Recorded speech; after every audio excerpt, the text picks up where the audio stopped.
Anyway. We went.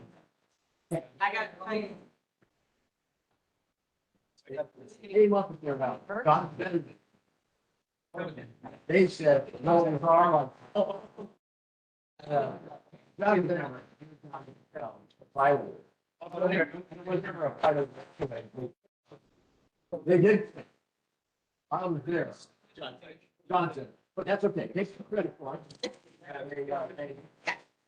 What is it?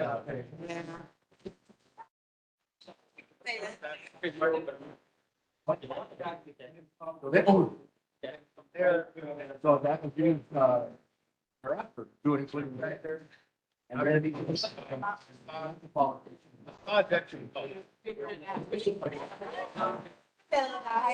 Well, Thank you. I would be cushioned. I know. Because we're taking a football break. yeah, that's.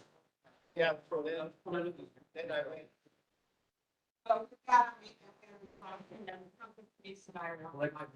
We're working on it, don't worry. We're taking it seriously. Sorry. Yeah. Okay, we got 8 now, Zoidel. Hello, hello.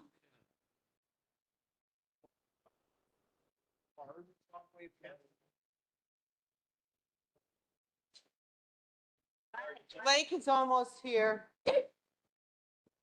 Zoidel, Lake is on its way. He'll be here in a moment. Okay, I forewarned. Turtle Bay. The Turtle Bay is on the agenda. Yeah. It's careful now. Yeah. World travel. Those headlines are kind of scary. Those headlines are gonna be pretty scary. Yeah. You got in trouble? Yes. Yes. I think they're called the scary about. Okay, board members. Hi, Scott. Board members, please take your seats. All right. Thank you, everybody, for coming tonight. We really appreciate it. We're going to go ahead and get started. I know we have a really important issue on our agenda, but there's a few things I'd like to address before we get into the meat of the meeting. First of all, I would like us to have a moment of silence, if we could, for firefighter Jeffrey Fiala. Some of you may not know, but Blake McElhaney sits on our board, and he is also a firefighter. So we want to honor the service of our firefighters in our own Blake McElhaney. Also, a moment of silence for those who have lost their life, the Fujioka and Chun family. That's just so tragic, and we've unfortunately had several really tragic accidents this year on our beaches and elsewhere. So just say a prayer to whomever you pray to. Thank you.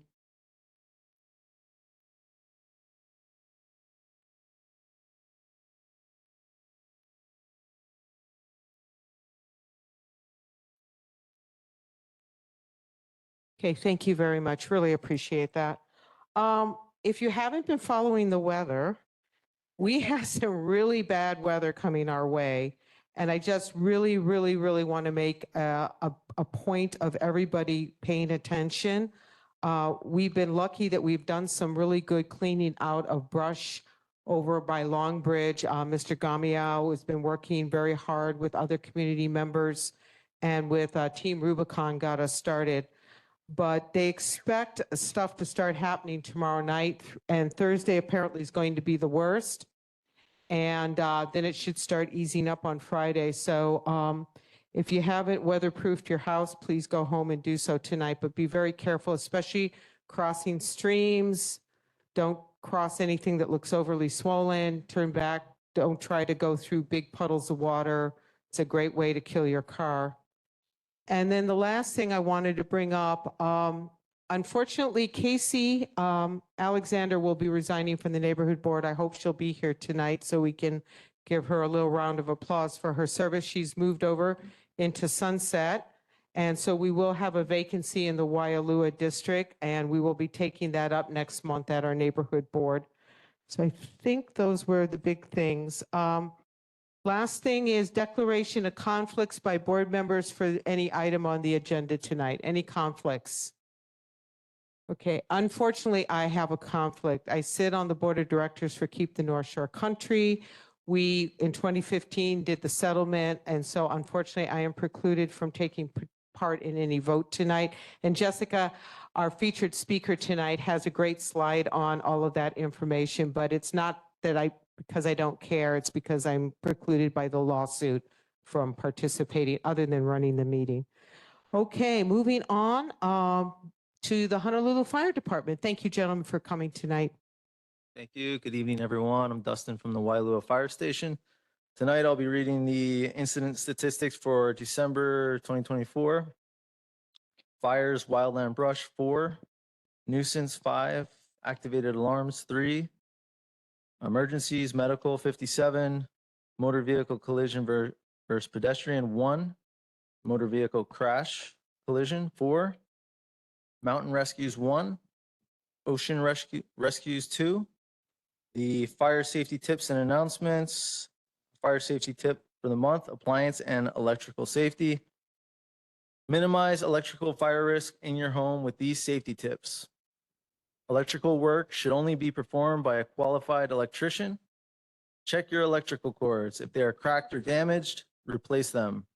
Do not overload wall outlets or power strips, and use certified power strips that meet safety standards. Extension cords should not be used long-term. They are designed for temporary use only. Follow the manufacturer's instructions for all appliances. And then for more information, safety tips, you can visit fire.honolulu.gov. Any questions? Okay, questions, Bob? I'm surprised when you were talking about electrical cords that you didn't mention rats, mice, and other things that nibble on those things. I mean, is that frequently a problem, or is that just sort of passe? What's that? I mean, that could be a problem, yes. I spent thousands of dollars changing all the wires out in the house because it had rat chewings on it. Mhm. Yeah, nice. Thank you. Any other questions? Okay, we're going to keep moving ahead to get to our main event. Okay, sir, please come to the front.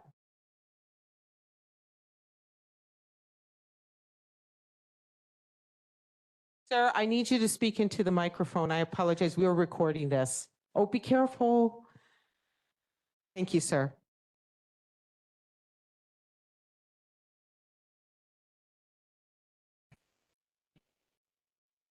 My name is Ernie Foster. I'm a member of Save Our Surf. And I'm speaking on behalf of not only myself, but also Hui Aula. And we're dealing with the fact of what's going on in our community, similar to what's going on in Wailua. But before I want to say anything, we should give the fire department and knowing what they've been doing for the community, and we've been lacking in having to acknowledge the good things that they've been doing. And I think we should give them a appreciation. Thank you very much. Thank you, Mr. Foster. Thank you very much. Okay, we're going to keep rolling along. Thank you, young man, for coming tonight. Okay, moving on to HPD. Scott, thank you. Hi, good evening, everyone. I'm Lieutenant Scott Vieira with the Wahiawa Police Station. I'm the Night Watch Commander, which covers North Shore, Wahiawa, and Milani. My shift is from 6 p.m. to 7:30 in the morning. I'll go ahead and read the stats. So for the last month, there were 6 assaults, 0 robberies. There were 5 burglaries, 5 UEMVs or unlawful entry into motor vehicles. There was 35 motor vehicle collisions. And as far as citations, there were 9 criminal citations issued, 201 parking, and 496 traffic violations. Total calls for service were 950. I'll go ahead and provide the safety tip for the month. You know, with the new year coming around, I see a lot more people walking and safety tips. Some of them are common sense, but I think they're worth mentioning. Real quick, if you're walking during the dark hours, try to have reflective clothing or a blinking light. If not, just don't wear dark clothing. It's really hard to see. It's, again, obvious. Headphones and earbuds. They're excellent. I use them to work out, but you got to realize when you're out in the neighborhoods, if you're wearing those, you're pretty much giving up your whole sense of hearing. It could be kind of dangerous. You can't hear cars coming. Trucks that look like parked might be reversing. You can't hear the beep. Just be conscious of that. In crossing streets, try to make contact or eye contact with the drivers. Oftentimes you'll see a car stop. You assume it's stopping for you, but they might be stopping for a car that you don't see. So try to make contact. If they wave you, better yet.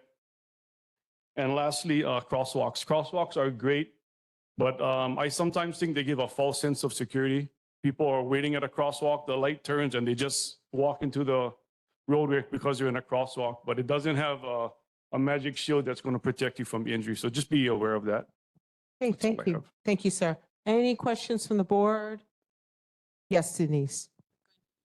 Speaking of safety at Sharks Cove in the parking lot, it's a one-way parking lot, but cars are going the wrong direction because there's not sufficient information. So I'm wondering, and I'm going to ask the city's representative to convey this, but I'm wondering if you would support the city painting arrows in the parking lots so that it's clearer. Oh, definitely. One of your officers recommended it. It's And really good. signage, probably if the signs are faded or The sign's graffitied. We haven't been able to remove it, but would you support arrows on the pavement so that they sure. know that they're going one way? Yes. Thank you. Appreciate that.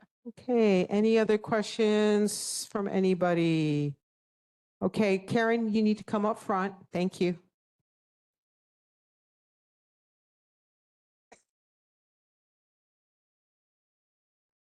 Karen Gallagher. Yeah, I just want to follow up on a problem I had during the Eddie ICAL, and the police thing was a mess. First, just a request that next time you give residents warning when you're going to close the road. And then it was really inconvenient for a lot of people who had to drive around the island at the last second. And another thing was I live between the church and Foodland, and the road was open for us residents. And then I went up Pupakea to take someone, and then I went to come down to my house, and the road was closed all of a sudden for us residents that live in that tiny little stretch. And I don't understand why. They were letting the tour buses go by, but they wouldn't let me go 6 houses down to park. And at that point, there was no more parking, yeah? There was thousands of cars. It was a mess. And luckily, the security guard at Foodland took pity on me. But anyway, I just request that things get, more under control next time, a little more. So, yeah, thanks. Thanks, Karen. Appreciate that. Okay, we're going to keep moving on. Scott, could you stay for a little bit in case anybody has a question? You can go outside and talk to Officer Vieira. So thank you for coming tonight. We really appreciate it.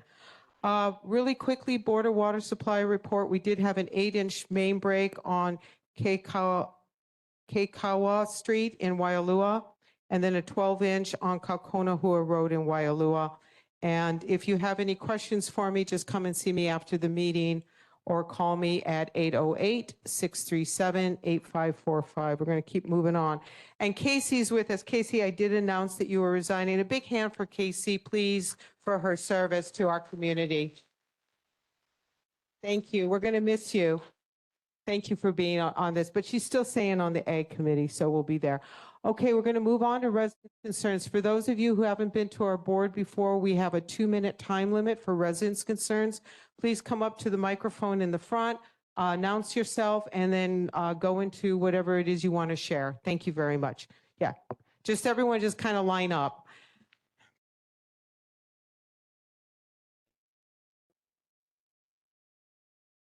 Thank you, Madam Chair. Banner Fanine visiting from Wahiawa Whitmore. This is actually designed for Wahiawa Whitmore, but I want to share it with you anyway since I'm here. And I just happened to print 16 out, so.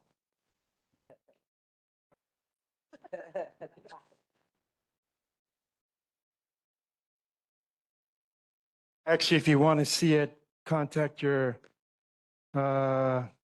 representative, your senator, whatever. They actually have the PDF form for that.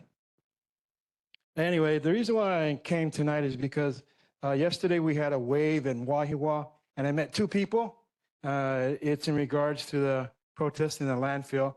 And they came to me afterwards, like, what's next? And I said, I don't know, but there's a sign waving at the Capitol tomorrow, which is today at 10, and they showed up there also. Then afterwards, they came to me, okay, what's next? And I go, I don't know. What are you asking me for? Anyway, one of them has a lot of contacts with Wailua and a lot of business contacts. Her name is, I didn't even know these people's names. I think it's Kristen Harton, and then a gentleman from Kahuku, Walter Woods.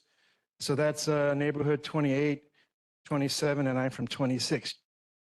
Anyway, they were like, we got to do a wave. We got to do a wave. What do you mean? So anyway, we decided, okay, we're going to just make an announcement for February 13th.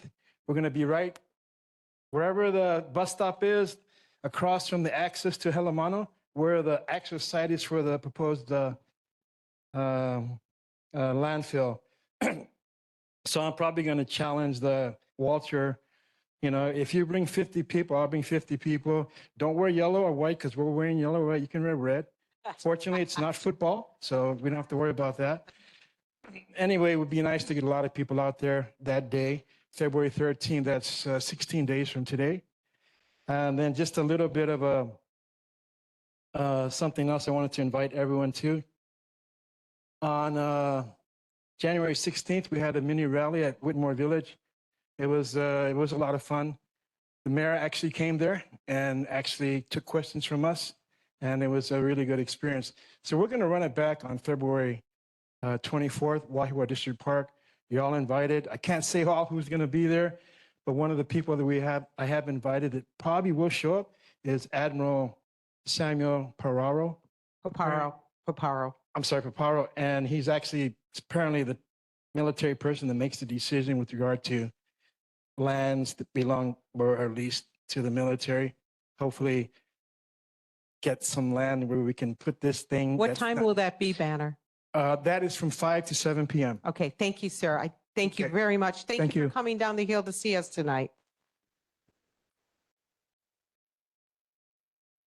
Drive Hi, everybody. carefully. Thanks, John. Go ahead. My name's John Bilderback. I'm a recovering surf photographer, and I run a zoo called the North Shore Community Hub. You've got a mic. If you use it, people are going to hear you. Sorry. Bob, that's what I'm supposed to do. Sorry, John, If go ahead. anyone didn't hear me, I'm the guy responsible for the North Shore Community Hub. I'll take beatings outside afterward. No. The reason I came tonight is I know everybody is just crushed by the drownings that we've had. And I watch the lifeguards, the best watermen in the world, do what they can. And I think, what can the rest of us do, you know? And I was fortunate to sail in Hokulea, and I know it said something to me that resonated, which is the greatest danger for Hokulea is to stay tied to the dock. So I feel whatever skills I had to do something. So my thought was, if these people are dying because of a lack of information, there must be a way we can put the word out to educate them. And I think that relying on videos on an airplane is a terrible idea. It's not a teachable moment. They're thinking about anything but what their hotel, their luggage, their kids, whatever. So I have no skills. I just tried to reach out to the community and say, hey, what would you tell visitors that are coming here to make them enjoy the place and be safe? So I gathered that, and I just put together a little website. Like I say, I have no skills, but I just have to do something. The website's called the NorthShoreHawaii.com. I got some posters here if anybody wants to be an ally and try put these out there. The reason I want to speak tonight is I think the most teachable moment is when the tourists have come to the North Shore. They hit turtle traffic, and that's the teachable moment. So I'm against signs, I'm against billboards, but I think there's an opportunity there to put the website out and maybe reach a few people, save maybe a life. So I've got a stack of posters, and I'm just going to leave them out if anybody wants to. Thanks, John. We ally. really appreciate that. Thank you for your service.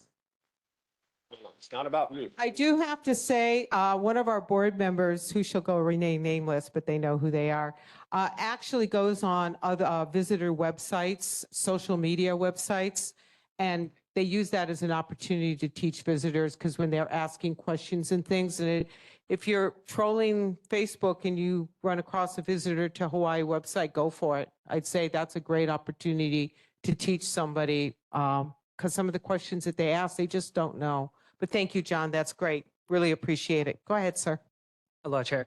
I'm Christopher Solis from Hawaii Bicycling League. I'm here to announce the Hawaii Metrics Entry, the 32nd annual. It's going to be happening on April 27th.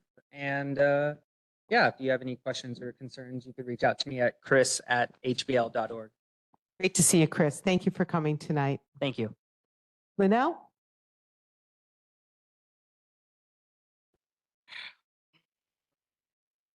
No dilly-dallying, Linnell.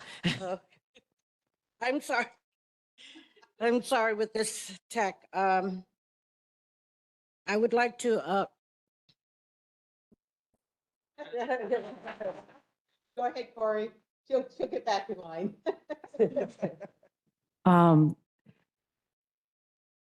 So my name is Corey. Aloha, you guys. I am a resident at Waimea, and my husband teaches at Sunset Elementary. I teach at Kipapa Elementary School, and I am up here because I wanted to give a deep, deep, deep mahalo to some of the people who are outside now, but to our first responders for searching for over 4 days for my Kipapa Ohana son, Joey Fujioka, and for Sammy Chan.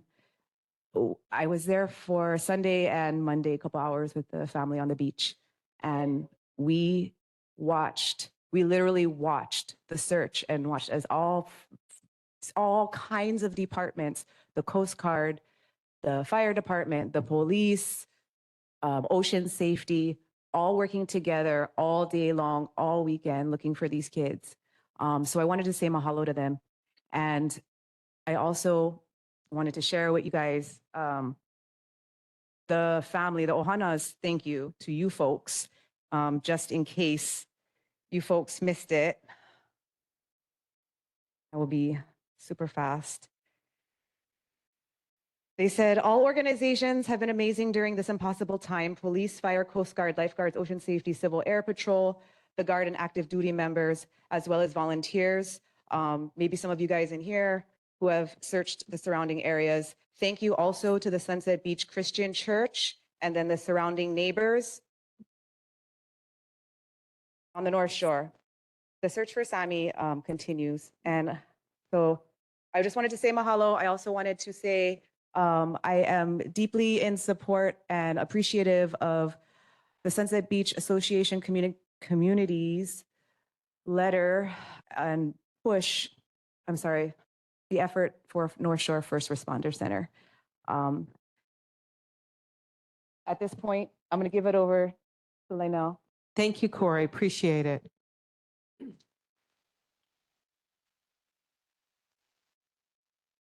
for those of you that don't know my name is Linnell. So at the November 2024 meeting, the SBCA unanimously passed a motion to send another letter to landowner requesting the mayor to make a specific offer to purchase the 3 Kanapohaku parcels for the North Shore First Responder Center at fair market value to be determined by an independent appraisal, and requesting the landowner's support for the mayor to apply to the city Clean Water and Natural Lands Fund to purchase the parcels. So the SBCA and the North Shore Neighborhood Board's persistent discussions and requests to the mayor and the landowner's attorney, who often sits in on the SBCA and North Shore Neighborhood Board meetings, has moved the discussion forward for negotiations for a sale. So Thank you, Rex. Hi, my name is Rex Dubiel Shanahan. Oh, look at this. I'm a teacher at Sunset Beach Elementary School, and I'm also the vice president of the North Shore Outdoor Circle. I've had both of those jobs for over 35 years. So I just want to say thank you again to all the first responders who came to Keiki Beach last week. I was with Corey for part of the time that she was there. It was very tragic. Everybody was, of course, on edge. And we loved the way the teamwork was displayed by all of the first responders who were there. I'm also a member of an organization called the Save Sharks Cove Alliance, and we are striving to put a first responder center and an ambulance at Sharks Cove. In the last 4 months, there have been, if you count the girl who's still missing, 10 deaths on the North Shore between Rocky Point and the fire station, which is about a 3-mile stretch. And so what we're asking the city is to work with the landowner, Hanapohaku, which looks really positive because last week at a community meeting at Sunset Beach Elementary School, our councilman, Matt Wire, bravo Matt, he announced that he did get a call from the developer and that they want to talk. This was music to our ears. The whole Sunset Beach Elementary School cafeteria just was in an uproar and clapping, and we're so grateful. And we just want to thank everybody who's involved and supports this effort. 10 people, there were 7 drownings. There were 2 traffic fatalities, and there was a girl who fell off a cliff behind Sunset Beach Elementary School.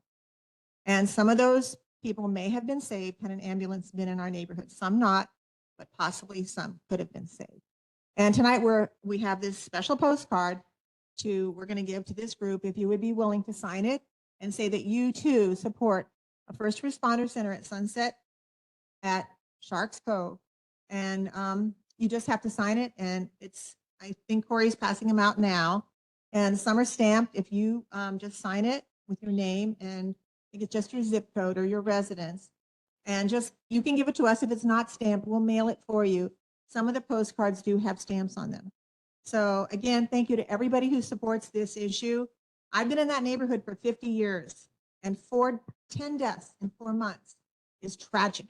It's just impacting our neighborhood island-wide and all the visitors who came here to enjoy their vacations and they died swimming and paddling and getting swept off the beach. We need an ambulance at Sharks Cove. Thank you. And that's great news, Rex. I think big clap for everybody who's worked on that. Thank you. Go see Rex and Corey for the postcards. Thank you. Thank you. And leave some up front too that we can grab. Go ahead, Marcia. Hi, I'm Marcia Taylor. I used to work at the high school, Wailoa, but now I work at the Chamber of Commerce. I'm a community outreach person. If you've ever wondered, well, what does the Chamber of Commerce do? I would like to tell you, come volunteer, find out. And you guys, it is so much fun because people come in every day going, oh, we're visiting from Pennsylvania. We're visiting from here or there, different places. I had a woman tell me, I ski behind a boat. And so I want to go try and surf Waimea. Maybe not. So it's really wonderful. And if you want to get involved, we've got great board members that are constantly, not only do they work their regular job, they work for you guys. So please volunteer, get involved. If you have any concerns, please give me a call at the Chamber of Commerce, 808-637-4558. And we'll see what we can do. Thanks, Marcia. Appreciate that. Marcia, please repeat the number one more time. 808-637-4558. Thank you. And we're very blessed to have Mike Beekler, the president of the chamber, on our board. Thank you. Okay, go ahead, sir. Hello, my name is David Stant.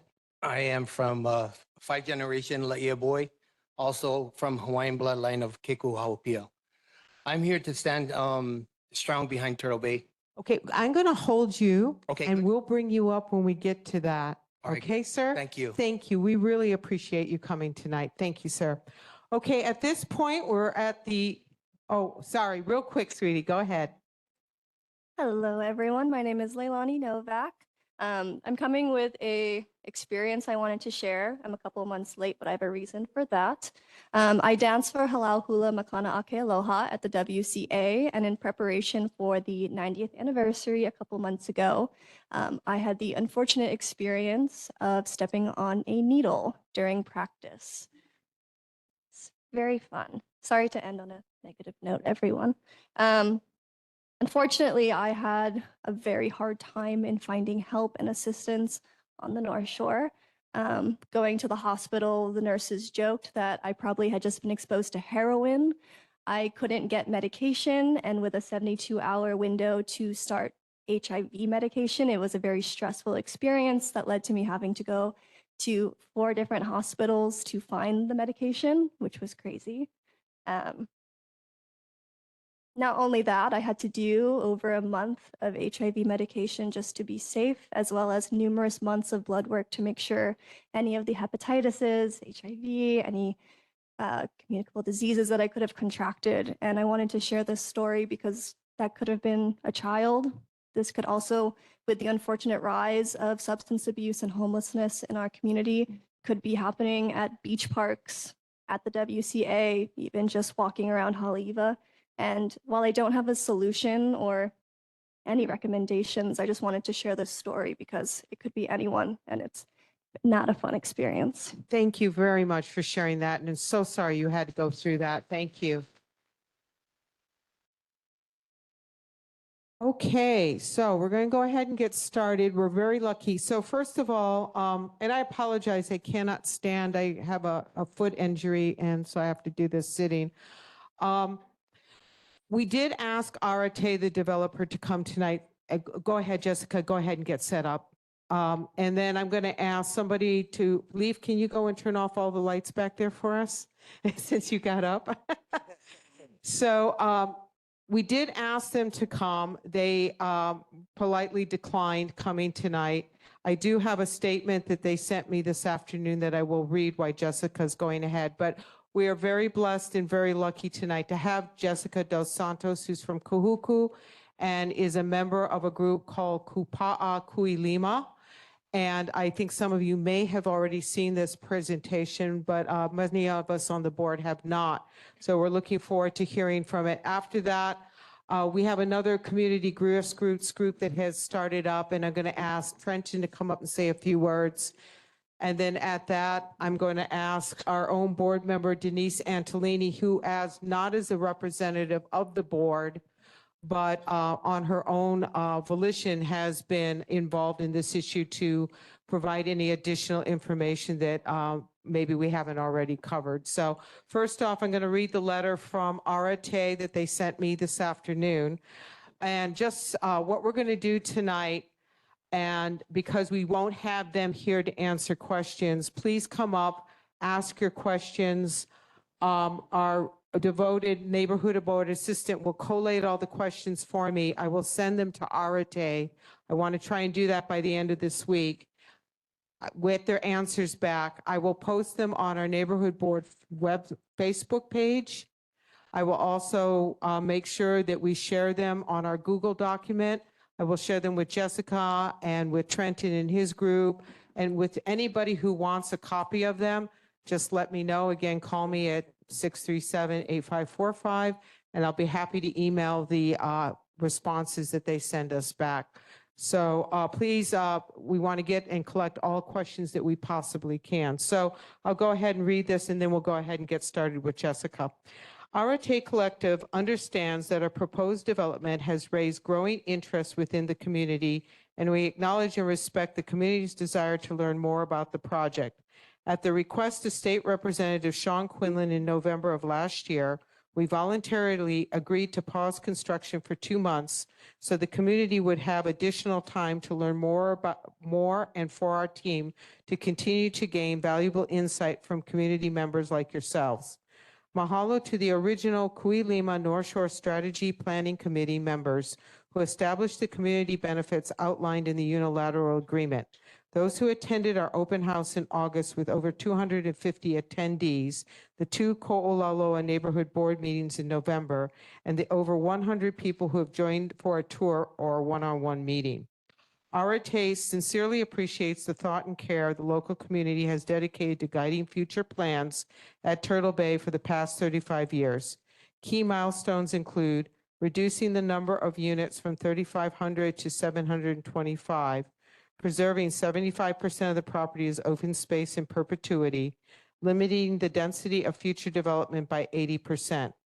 Most recently, the 2021 Ko'olaloa Sustainable Communities Plan confirms that Turtle Bay still has development rights in certain areas and affirms that our project site is designated as resort and is fully within the anticipated community growth boundary.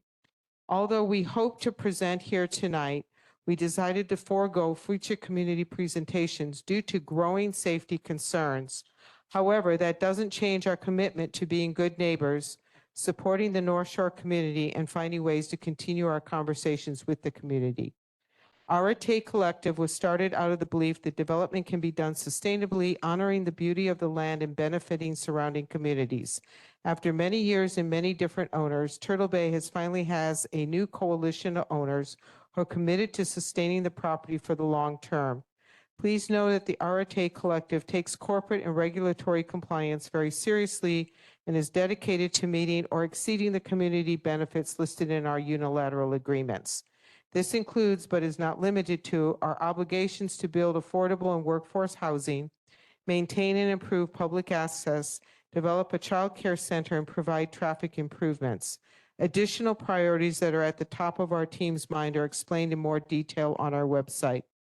Our team values being an exceptional steward of the environment and strives wholeheartedly to implement environmentally conscious and sustainable designs and practices in our projects. We remain committed to navigating with the utmost care and respect, transparency, and collaboration. Together, we look forward to reimagining what is possible at Turtle Bay and how we can all contribute to the greater good of the community and solutions for generations to come. I do have to comment, though, this is just a personal thing. It's not signed. I don't know about you, but it seems a little strange. That's my own personal comment. Okay, I'm going to turn it over to the wonderful Jessica Dos Santos. Thank you for coming all the way to Waialua tonight. We really appreciate you. Thank you. Thank you. Thank you guys so much for having us. Aloha, everyone. I'm Jessica Dos Santos. I'm a lifelong resident of Kahuku, and I've been doing a lot to keep the country for about 19 years now, if I'm doing the math correct. I want to acknowledge my board members as well. We have here today Ramsey Kalimlim and Melissa Kaonohi Commit and Lily Makaila. And there are a lot of other people behind the scenes too that are helping us and guiding us and supporting us. And a special mahalo to a lot of you in the room who some of you have been fighting to keep the country much longer. And so thank you. You know who you are, all of you. Some of you have been fighting for 3 decades now. So thank you so much. If you don't mind, I'm going to go ahead and sit down and just go through the presentation. I'm going to be sharing a lot of information. The slides are printed out on paper over there if anyone wants to grab a hard copy. And the slides will also be shared publicly. So you can follow us at Linktree, Kupa'akui Lima. Our Linktree has all the information. So a little bit about Kupa'akui Lima. This is our mission and vision. We gathered and formulated our group in response to the concerns about rapid development at Turtle Bay. And we are advocating for genuine community engagement and respect for cultural values. Our core values are Pilina, community-led, aina-focused, and Pono change.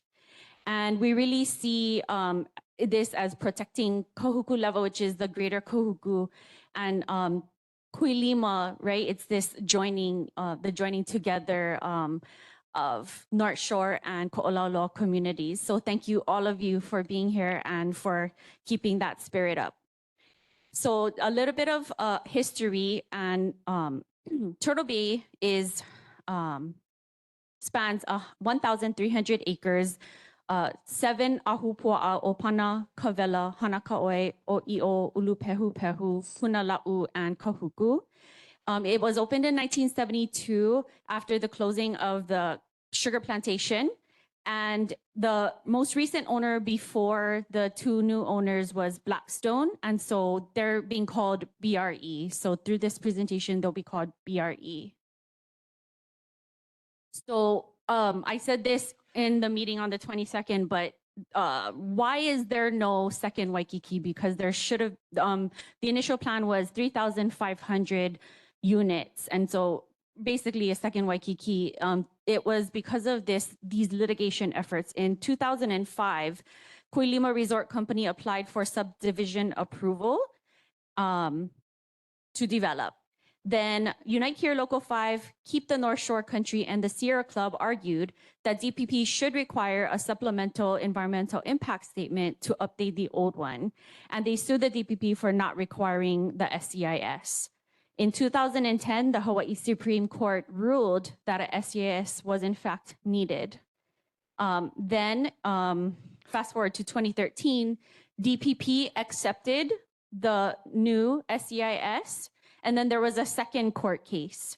So the same groups mentioned above challenged the SEIS and said that it was inadequate. And that was in December of 2013. As a result of that second lawsuit, there were multiple settlements. So the first settlement had to do with Keep the North Shore Country and Sierra Club. They were able to reduce the number to that 725 from the over 3,500. Oh, okay. Sorry. I'm sorry. I'll hold the microphone closer to my mouth. Okay. So we can celebrate that the units were reduced to 725 from 3,500. Those units are broken up to 100 resort residential units for the Arete and 625 units for H1 and H2, which are Hotel 1 and Hotel 2. There were simultaneous negotiations with the conservation easement agreement during that time period. As part of the settlement, Keep the North Shore Country and/or the Trust for Public Land were given an option to acquire a conservation easement over RR3. And that option expired in 2017. Unfortunately, the price was too high, and these groups fought really, really hard to try and, somehow get those funds, but unfortunately, they couldn't. Sometimes the agreements were touted as like a quid pro quo agreement by the developers and others, but advocates, the community members, these groups always intended to place H1, H2, and RR3 into conservation, reflecting what the community has always wanted. So the 2015 Conservation Easement Agreement preserved 665 acres of Makai lands, 4 miles of coastline, 468 acres of Mauka ag lands forever. So yay! Thank you so much, all of those groups, for negotiating that. Unfortunately, BRE insisted on retaining the development rights to the core during the negotiations. And so H1 and H2 and RR3 were not protected. There was a separate settlement with Unite Here Local 5, and this only applies to H1 and H2. And the purpose of that settlement was to ensure that they would have the most amount of jobs in those hotels. So according to that settlement, at least 30% of the hotel rooms must be full service hotel units. 20% can be non-hotel units, in other words, short-term rentals.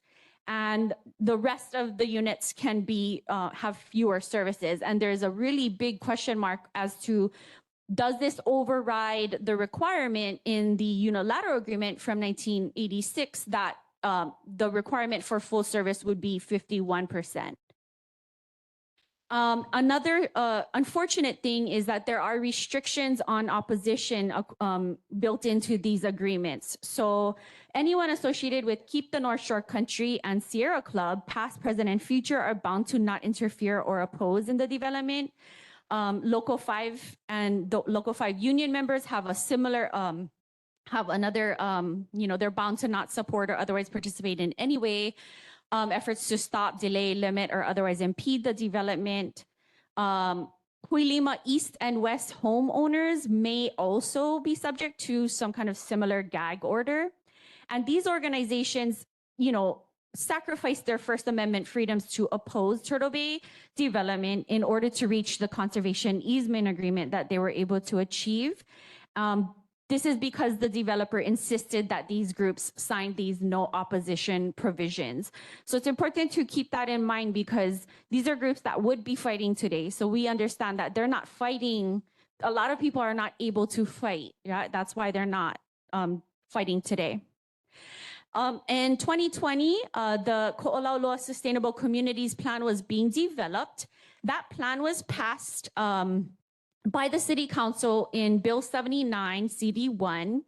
And when you look at the technical report documenting the whole process, you'll see that Turtle Bay was one of the biggest, most controversial topics and issues debated during that whole process. Many community members, even the working groups, fought really hard to oppose development and oppose having development contained in the language of the plan. So, what do we want right now? Does this version of the plan passed by the city reflect how most of the community feels about Turtle Bay expansion today? Then in 2022, there was a determination by the DPP. So in February 2022, Turtle Bay attorneys asked if Turtle Bay needed a new SEIS and a new SMA permit. 5 months later in July, DPP Director Gene Uchida exercised DPP's discretionary authority. So he basically had the power to do this. He exercised his power to say that they did not need a new SEIS or SMA permit. And you can read part of that letter that's public information. It basically says that because the original plan was significantly greater in intensity and density than what is currently being proposed, and therefore they didn't need a new SMA and SEIS. Kupa Aquilima disagrees with the DPP decision and is very concerned with the lack of analysis and the insufficient review provided by the DPP director. And everybody can read that document online.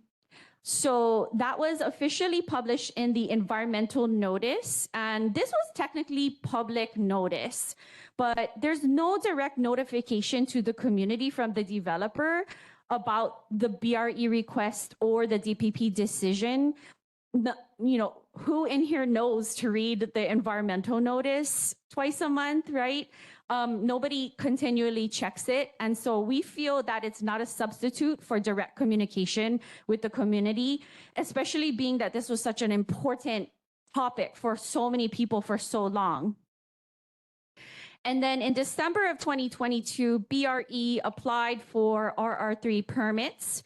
Again, BRE did not provide any notice to the community. After the presentation on the 22nd, Arete asked us to make some corrections. And so in that letter, Arete said, the presentation suggests that BRE failed to notify the community about building permits applied for in connection with RR3, implying a duty to do so. However, there is no legal obligation to notify the community regarding building permit applications. These applications and the associated details are matters of public record accessible via the city's website. The community could access this information directly through the online public records. And it is our position that just because it's legal to give no direct notice doesn't make it pono. And particularly when the developer knew of the long-standing community interest in and opposition to development.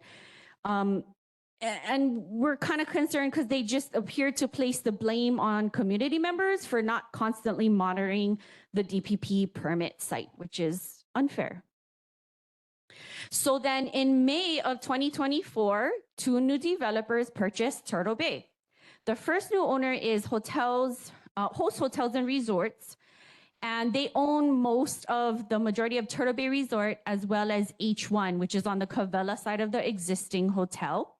So the parent company is Host, the manager is Marriott, and the brand is now Ritz-Carlton. The second new owner is Arete Development from Utah. They had been involved in the designing for RR3 and purchased after Blackstone opted not to develop. And, it's really, we have so much to protect in this place. Turtle Bay obviously is one of the last intact coastal strand habitats on Oahu that has a lot of native species that are also endangered, threatened, and protected. These are the list of the 13 And, I encourage folks to really do your research on these species, as well as to just go there and see the beauty and see them in their natural environment and know why we need to protect them. These species co-evolved, right, with the ecosystems here. And so once you lose a species forever, it's a negative domino effect of loss and environmental degradation. So something new, right? So new developments since the last EIS is that the Moli have started to come back. So Moli are protected by the Migratory Bird Treaty Act. The Moli first successfully nested at Kahuku Point in 2018, and that was 5 years after the SEIS was completed due to the amazing efforts of the North Shore Community Land Trust. And this season, they let us know that there were 32 nests in the area. Moli need areas with few obstructions like buildings, limited human activity, limited predators, and increased human activity is likely to have a negative impact on the Moli habitat. And I know you can't see it really good on this screen, but they documented where all those 32 nesting sites are. And in the previous meeting in 2022, I kind of stated that was like, on the development site, but it's more just adjacent to, around, sort of nearby the development site of RR3.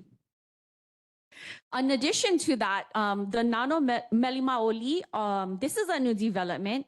So the Nalomeli Maoli are Hawaiian bees. And in 2016, 7 of Hawaii's 60 species of yellow-faced bees were added to the endangered species list. These are important pollinators for a variety of coastal strand plants and are believed to have co-evolved with the Ojai. So again, right, you need all the species to keep the integrity of the ecosystem. So Arete has 5 sites. First is RR3, and again, this is a correction in the on the 22nd, we said that there were 20 buildings, but Arete did lower that number to 19 condo buildings with a total of 100 units total. H2 is the hotel with 250 units. There are questions as to, are they going to stay 250 and then split the units, which makes them possibly more units. B2 is a clubhouse near RR3, Fuilima East Connecting Road, a comfort station near the East Main Drain, and they also lease and operate the golf courses. So the current development of RR3, the current permits that are in right now, with that, pre-construction began in June of 2024. They currently have permits for geotech, grading, grubbing, and a dust fence. So if you've been out there, it's that green dust fence that goes around the RR3 site, phase 1 site. The permits that are pending in DPP are the vertical building permits for phase 1, the road, the comfort station, and all of those permits could issue at any time. So this is the full site plan. It again shows the 19 buildings. And keep in mind that the phase 1 is on the left-hand side. It goes from 1 down to the bottom, 2, 3, and 4. And 3 and 4 buildings are, I believe, right near our beach, our community beach that we really love. And then you can see how it spans along the coastline, kind of going towards Kalai'o-Kauna'ua, also known as Kahuku Point. And the developer did say that they pushed the setbacks back, but we'll talk about that in just a little bit. So here is are the schematics for the roads. And so you'll see that they connect, there's an easement to connect the current road to the H2 site, which is sort of in that middle, past the East Main Drain up into to connect it to RR3. And then on the right is a picture of how they're going to create like a parking area right near the East Main Drain with a path to go towards the beach. This is the conservation map. And so just to give a bird's eye view of like what is conserved as well as the different sites. So the point that's right in the middle is the current hotel. To the left is H1, which host can potentially develop into the first hotel, one hotel. Cavella Bay is all on this side. And then to the right is the H2 site where Arete has wants to build a hotel. And then kind of sort of in that like curve before Kalai'o is RR3. At the top, you'll notice Kalai'o part of the unilateral agreement of 1986 was to put a city and county park there, which if you know about city and county parks and how they work and function, that on top of a sensitive, ecologically sensitive area is probably not a good idea. So the building details is that the setbacks will be between 150 and 350 feet from the shoreline. Buildings 3 and 4 may be in that 150 to 300 feet setback area. And the unilateral agreement from that time period requires that the setback be a minimum of 300 feet inland. And then DPP has the ability to approve anything beyond, within that other space closer to the shore. And this, it's important to remember, this criteria was set in 1986, decades prior to the current sea level rise projections that we all heard. And so I want to point out that on the 22nd, they did record Jamie Gov's presentation. Jamie Gov gave an amazing data set and professional opinion on, one of them was sea level rise. And so I encourage everyone to go to Ki Pawai Pono's website, YouTube, and watch the recording of his presentation. It's amazing, and it gives you just like the projections of sea level rise. And the building heights will not exceed 65 feet. That was a correction that Arete sent us. And they're going to be using the dedicated wastewater management system that's MALCA of the highway. Each of the units that they're going to they want to develop are 3,000 to 6,000 square feet luxury condo units that may cost between $6 to $8 million. And they begun the marketing for RR3 as the North Shore Club. And so there are 2 websites listed there. This rendering on the bottom left-hand corner is from the website. 2 of the 19 RR3 buildings near Keiki Pond or Keiki Cove, that local people call it. And then the bottom right is like a bathroom. And then the website describes the units as exclusive and asks buyers to make the North Shore home. I'd like to add, in the middle of a very, very severe affordable housing crisis and a very severe houselessness crisis. Just saying. And so these are images of sort of how it might look like inside, and kind of they show how high that 65 feet height might look like from the top level.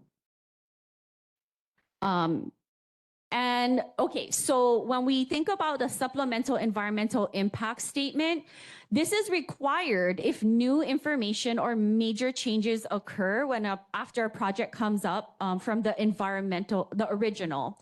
And SEIS reevaluates the impacts and looks at ways to reduce those impacts. So the most current SEIS is from the 2013 SEIS required by the Supreme Court decision. And that is the one that was challenged in court due to being inadequate in 2013. Special management area is a coastal zone to protect and preserve natural resources. And if you're developing in a SMA, you need a SMA permit. And with the SMA permit came, in this case, with a unilateral agreement.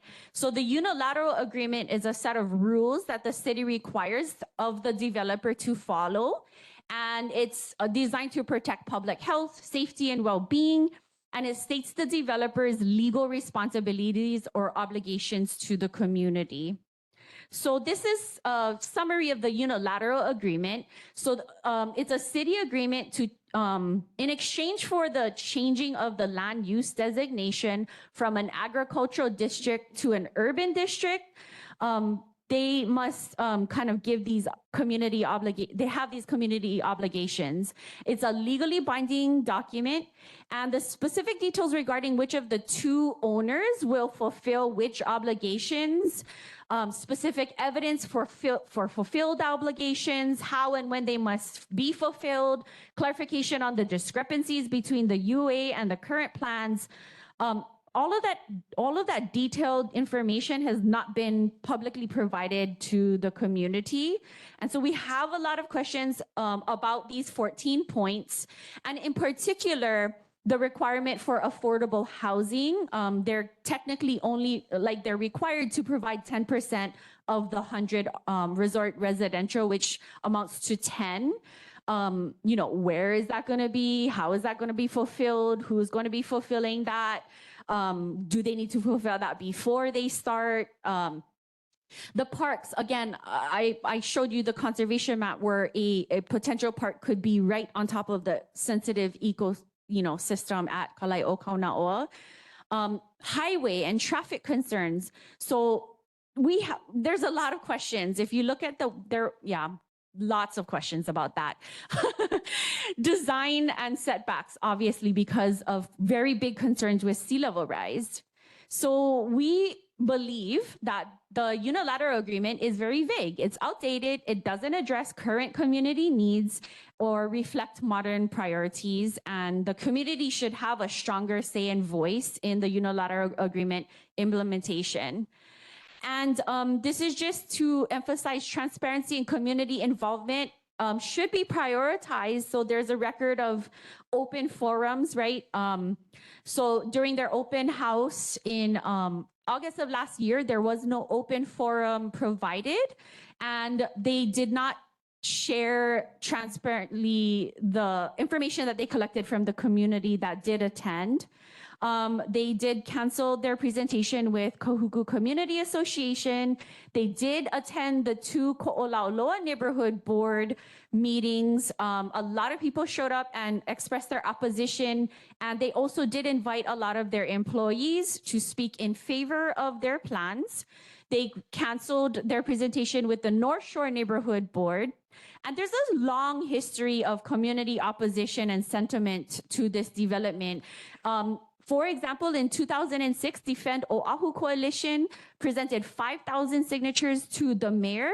There was another petition to protect coastal wetland habitats that got 8,252 signatures.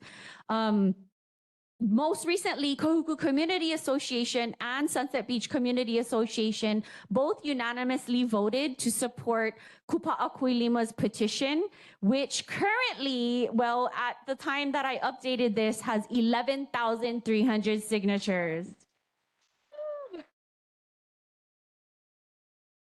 So our petition concerns are that, our community voices matter in determining the future of our community. We do need updated agreements that are inadequate and do not reflect the modern realities, such as sea level rise, the increased coastal erosion, the need for endangered species habitat protection. Houses are falling into the ocean. Kamehameha Highway is falling into the ocean. We're in a crisis mode. We really do need to protect our coastal habitats as well as our iwi kupuna. Traffic, right? Traffic and safety is a big concern. With increased development, without updated traffic mitigation strategies, this exacerbates already critical congestion and increases the risk for, safety for residents and visitors alike. In addition to that, in the middle of a housing crisis and a houselessness crisis, we need to take into account the cumulative impacts of gentrification with developments of this magnitude, right? There are lots of other impacts that can happen to our community, especially with overburdened infrastructure and services. We honor our lifeguards and our police officers, and they are worked so thin. They're overworked. They're really we really don't have the capacity as island and as a community to extend our resources further with this type of developments. And so our petition asks that the Department of Planning and Permitting withdraw the 2022 determination to waive the need for a new SEIS and a new SMA permit for RR3 and instead to initiate the process for an updated SEIS and SMA that will cover RR3 and the two proposed H1 and H2 hotels. We also ask that the City Council, the DPP, and/or Arete and host support the convening of a representative Ko'olauloa North Shore group to renegotiate a community benefits package and update the 1986 unilateral agreement to ensure that we have a formal role in determining and receiving just, clarified, and relevant benefits that reflect our current needs and priorities. In addition to that, we're asking that all agencies and processes should ensure the compliance with the Kapa'akai framework analysis as required by the Supreme Court, the Hawaii State Constitution, to safeguard Native Hawaiian cultural and traditional practices. That's also something new that wasn't brought up in the last SEIS or last process. And any or all development activities or the issuance of permits at Turtle Bay Resort should be paused until the above processes are completed. And so we're asking all the community to engage in our letter writing campaign. We have a letter writing toolkit that makes it really easy for you to know who to send your letter to have a template you can use. Please sign and share our petition at change.org/protect Turtle Bay. Put your road signs up, please. We have some free road signs here up in the front in that green bin. And there will also be an upcoming Ko'olauloa Neighborhood Board meeting on February 13th at 6:30 in person and online. So you can attend either through Zoom or the online link or in person. And last but not least, Kupa'akuilima would like to request that the North Shore Neighborhood Board make a motion to write a public letter in support of the Kupa'akuilima petition directed to elected officials, the developer, and others. Thank you. Thanks, Jessica.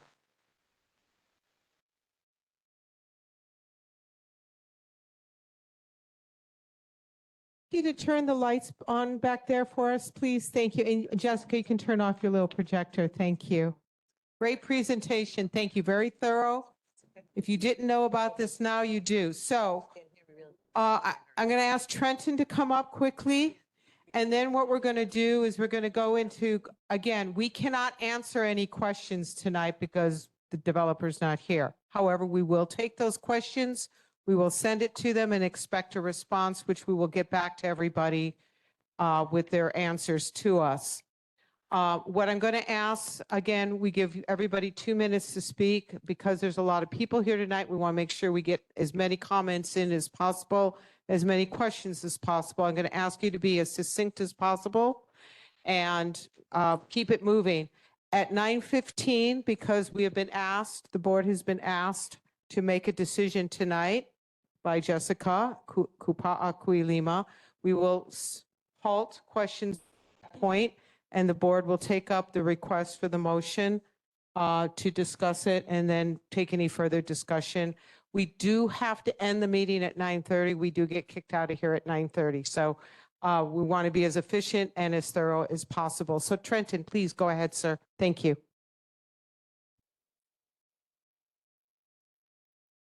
Aloha.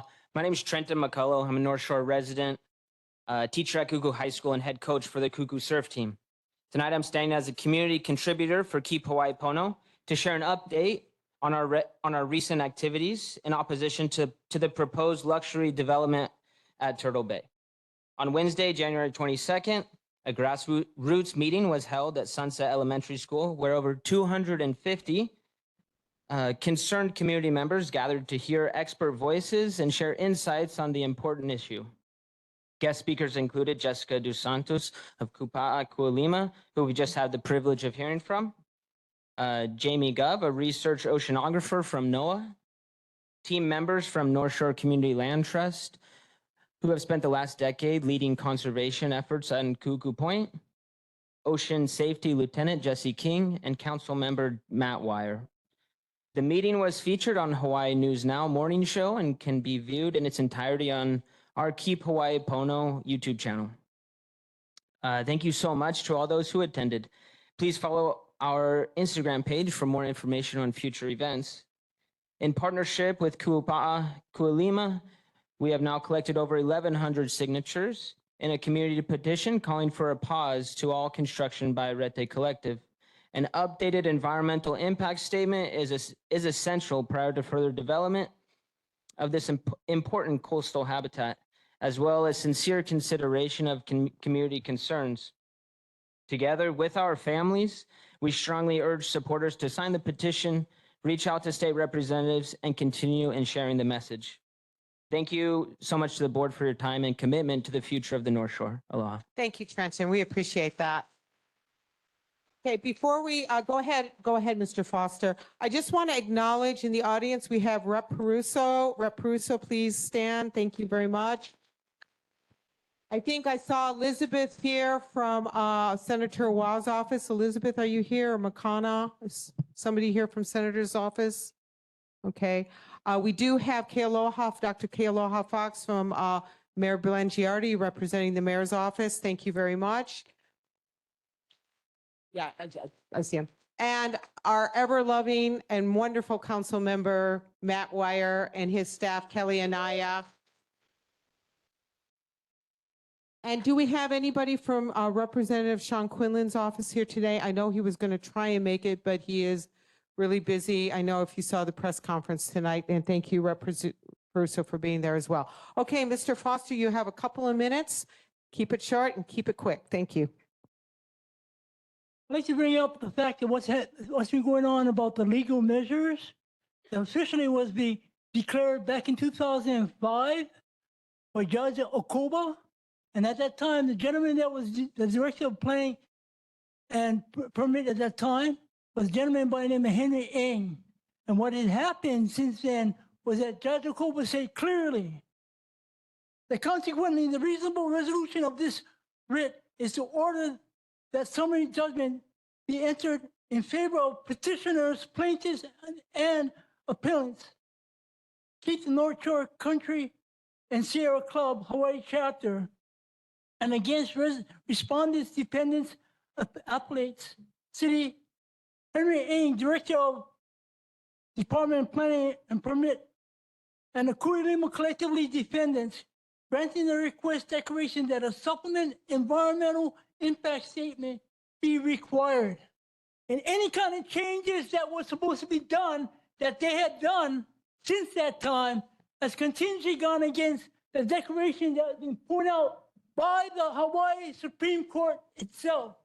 And what's going on right now, believe it or not, is that they're breaking every law that was supposed to be carried out, from the fact of having 300 feet from the shoreline, which is not going on right now. The present development that they destroying the environment out by the golf course is what they're doing right now, which is much, much closer than 200 feet. And the fact of the mole and the albatrosses of what's going on there, along with the monk seals that's in that area, has been totally destroyed completely. I speak from experience from back in the 50s when we used to go there to pick up seaweeds and literally watch the fishes, or we could grab the fish out of the water with our own hands. And that's the kind of history that I've got in myself since I was a child. And we need to look at these kind of measures about what's going on in the environment and how it's been neglected by the developers on all the islands on the shorelines where they're developing their so-called homes, affordable homes, which I know for a fact, just looking at the people here, over 94% sitting in here cannot afford the amount of what they're asking for us to pay for affordable homes. And I know that for a fact, and even OHA is saying that we can afford that, which is a total lie again. And we need to understand clearly, all the corruption that's been going on, especially by the Department of Planning and Permit, in 2022, when Dean Uchida indicated that they have the discretionary, their so-called discretionary ways of having to deal with the changes, they're breaking the law, which is pointed out by Judge McCullough back in 2005. And this is what's going on, not only in Turtle Bay, it's going to be happening out by Mokalia and what they want to do with what like the Dillingham wants to go on developing up there in the future. And we should keep our eyes open and continue to go about supporting like the Kapaa Kuilima Association and what they're doing, and any kind of resistance that's going on out there against development that we shouldn't even be, that they shouldn't even be having to develop. Okay, thank you, The thing that Mr. needs to Foster. question right now is one thing. Thank They you, sir. silence all these residents in Turtle Bay. They silence all these so-called organizations from speaking out, when in actuality, they should be speaking out more about the fact against the development and the breaking the laws that's going on. And Matt Wire should understand that clearly, because he's a lawyer and he knows what's going on and knowing how the law is supposed to be carried out completely. And all we need to do is look at this. Thank you, Mr. Foster. Thank you, sir. Thank you. Appreciate it. Thank you. We always give our kapuna a little extra time, right? Thank you, Mr. Foster, for sharing your mana'o with us. Very important. Thank you. Please, anybody else, please come forward.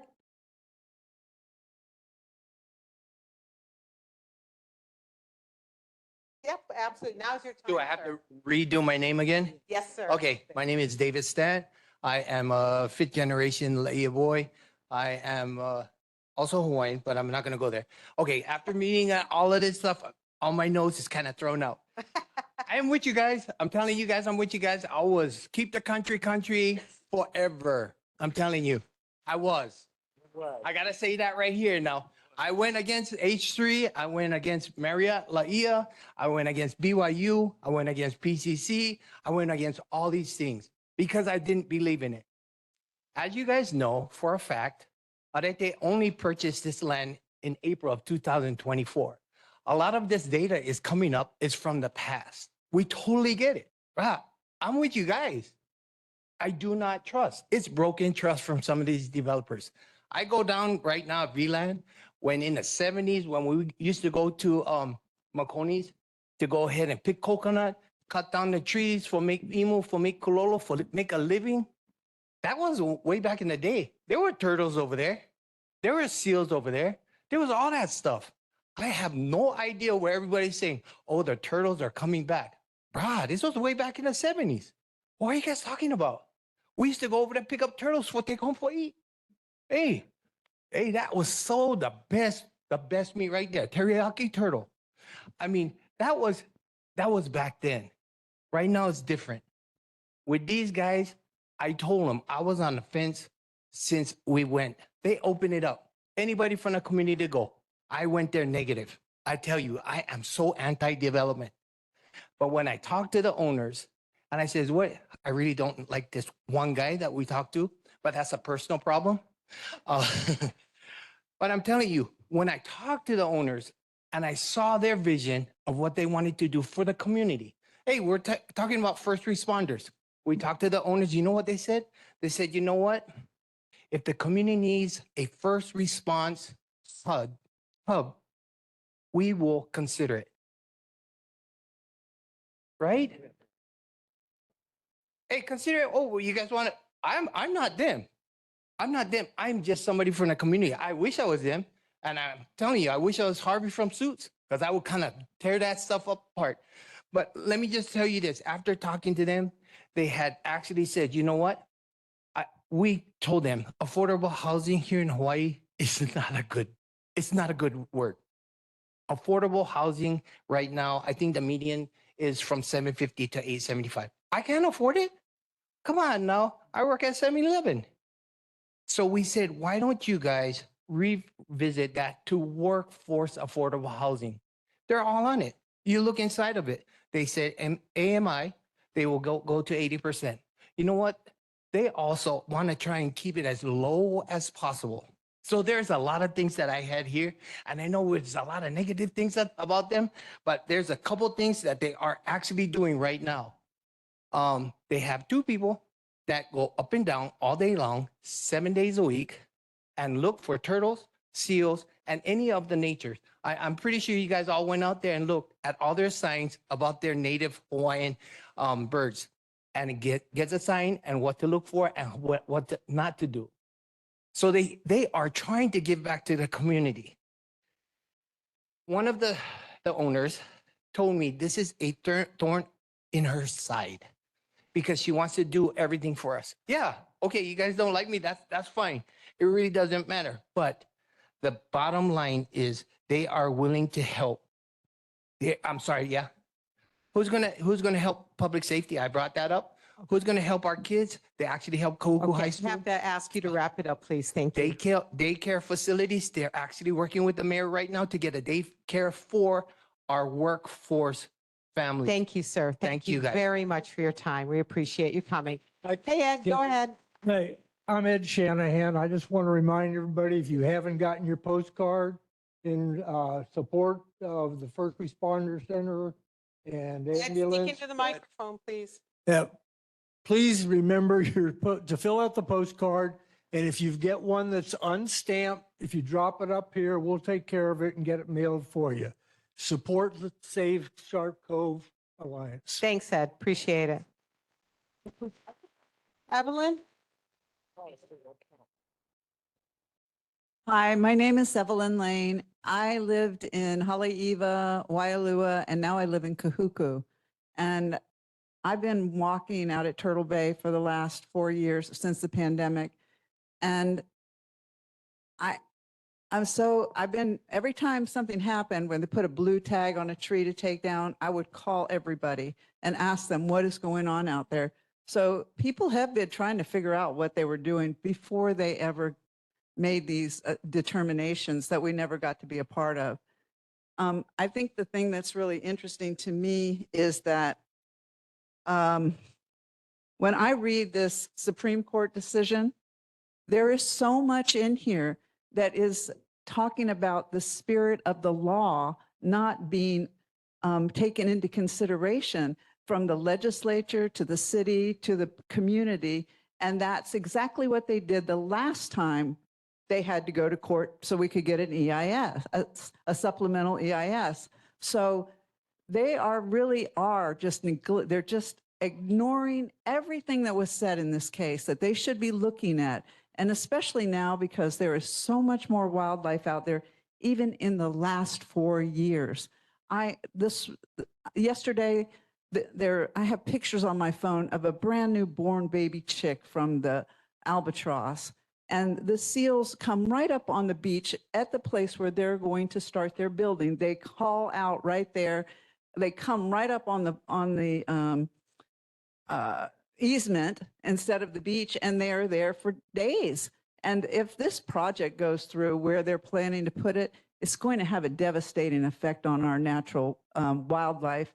And the idea that Department of DPP would neglect the largest resort in the state with the most untouched beach, how could they possibly think that they could get away without doing an SEIS?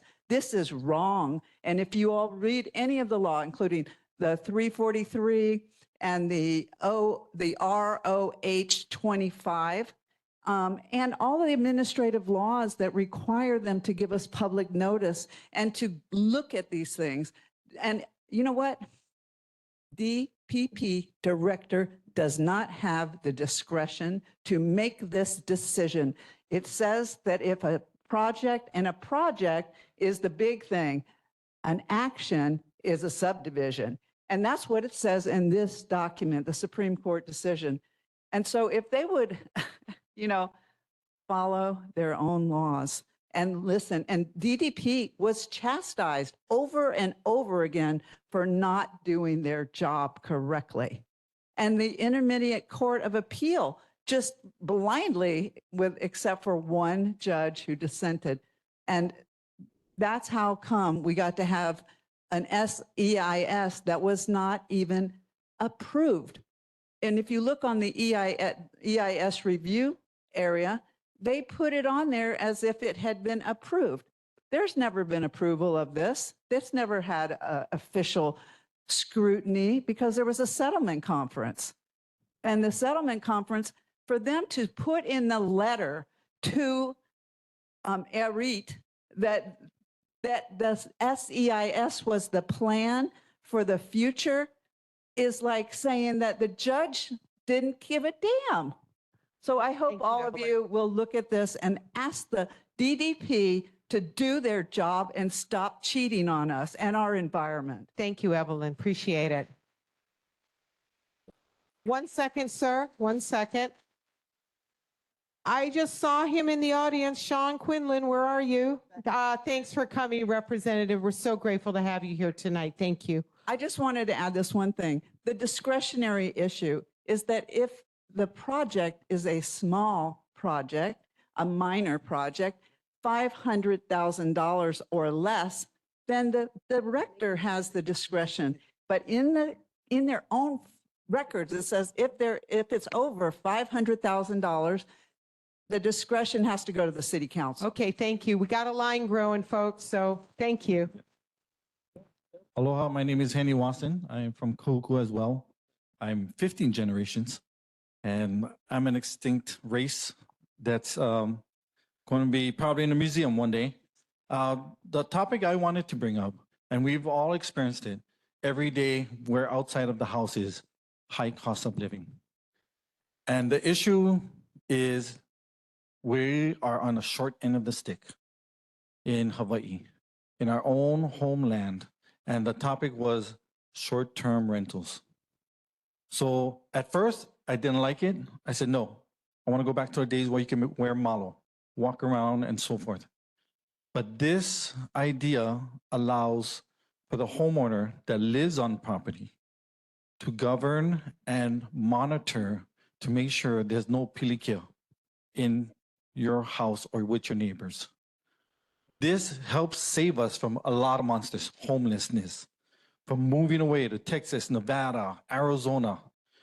Who has $200,000 in the bank to put a down payment for a house? I do not. Okay, sir, I'm sorry. Do you have a question or a comment regarding Turtle Bay? This is about Turtle Bay. Oh, Turtle Bay. Yeah, that's Sorry. about Turtle Bay tonight. Sorry. Sorry. Okay. So Turtle Bay, I like keeping country. But I love it. I'm for it. And sorry, it's leading back to my topic again. This is what's going to help us keep country. And I love it. I don't want to see another big city in a Haleiwa, Mokuleia, or Turtle Bay as well. We have the Moli birds at Kohuku Golf Course, as we can testify. And you guys are doing great with it. And I like it. Thank you. Thank you, sir, for coming tonight. Appreciate it. Hi, everyone. I'm Kehao. I'm going to read a letter that my husband and I, but mostly my husband, who's not here tonight, we wrote to Arete. We said, aloha Arete, as a lifelong Sunset Beach resident, that would be my husband, not myself. I'm deeply frustrated by your plans to develop land on the North Shore, especially because your actions directly contradict your claims of being, quote, committed to the land. If you were truly committed, you wouldn't be moving forward with a project that threatens one of the last remaining rock coastlines on Oahu, an area home to a fragile ecosystem and a number of endangered species. While you tout efforts like dune and native plant restoration as part of your plans, these gestures fall far short of what's needed to protect this unique area. Restoring plants and dunes cannot undo the irreversible harm caused by large-scale development in such a sensitive environment. The most recent EIS from 2013 is outdated. Since then, the area has changed and endangered species began returning to this habitat. Moving forward based on the outdated studies fails to acknowledge the current ecological reality and undermines the importance of protecting these species and their habitat. You have also framed your plans to increase public access, but this is not necessarily what the community wants or needs. The area already has public access, and increasing exposure would put it under an even brighter spotlight, leading to the same overuse and degradation we've seen in other cherished places across Hawaii due to geotagging and social media. This project is not about serving the community, it's about profit, and the local residents and the environment will bear the cost. The North Shore Club will be a luxurious getaway for the wealthy while making the lifelong goal of raising our children where our families have been for generations less and less attainable. The sand dune and native plant restoration pay increases for some of their employees, increased public access, and football helmets that were donated to Kahuku High School are smoke and mirrors. They pale in comparison to the further destruction you're inflicting on our fragile coastline and already exhausted local community. It's unfortunate that those defending you are short-sighted and fail to see the bigger picture of the harm caused by your high-end real estate development and hotel. Of the 80 high school football players you're protecting with, quote, state-of-the-art helmets, how many will be able to own a house and raise their children in this place that we call home? Native Hawaiians are being displaced at an alarming rate. We all know this. Developments like yours only fan the flames and add to the staggering statistics of unoccupied luxury condos that already exist on the land. We're bombarded daily with the consequences of our unhealthy dependency on tourism, on top of other issues like water contamination, animal extinction, waste management, rising sea levels, food insecurity, our reliance on imported goods. Not to mention that the North Shore's current infrastructure cannot accommodate development in a sustainable manner. Arete, you and the future 100 plus tenants you're inviting, many of which will use this as a vacation residence or investment, have no understanding of our struggles and will only add salt to the wound. You're not the first to see an opportunity to profit from and market our culture and way of life, and you certainly won't be the last. However, we're really tired of it happening in our own backyard. We're speaking out to ensure that our voices are heard. It's evident that you haven't taken the time to understand our controversial history here in Hawaii. It's clear that you don't have any empathy towards understanding the source of our frustrations. Excuse me, one second. And why so many of us are opposing the devastation that you're causing. So if you truly cared about engaging with the community, you would show up to our community meetings. You would refrain from encouraging individuals to attend your, quote, educational visits, site visits, and you would, again, take part in our community meetings and listen to our concerns. If you truly prioritize sustainability and stewardship, you would pause and reassess. You must listen to the voices of the community. You should conduct a new and thorough EIS that reflects the current state of the land and recognize that protecting this place means leaving it as it is. Development here will destroy the very thing that you claim to value so much, the untouched beauty, the delicate ecosystem, and the sense of connection that Hawaii's people feel to this land. The North Shore is not a commodity to exploit. It's a treasure that deserves protection. Thank you. Thank you.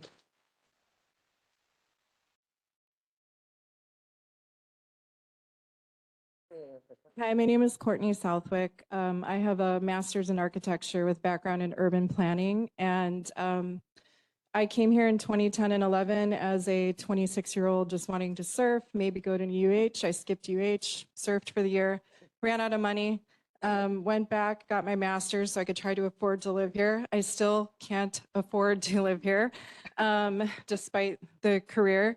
And I, during that time, watched Facebook, what had been going on with development proposals and things like that. And it just, every one of them has infuriated me. Down by Turtle Bay, you know, just the dust floating over in that area where my family's walking along the beach. So I'm trying to get involved now and use my knowledge and expertise. A couple of key points, I think, where there's a lot of strength in arguing and possibly winning are that there was a Supreme Court decision that the lady brought up before. That's really important. That means it opens the doors for federal environmental protection laws. There are endangered species and there are a lot of federal environmental protection laws. Now, if the project was federally funded in any way, you have that door open. But I think since there was a Supreme Court decision, you may have a way in with bringing up those laws. And if we have lawyers, that's possibly something you could look into. Another thing is I work with the DPP often. I don't think you're going to get very far with various branches, but the DLNR is a branch you could focus on, the Department of Land and Natural Resources. They're the crunchy hippies in there that care about, the endangered species.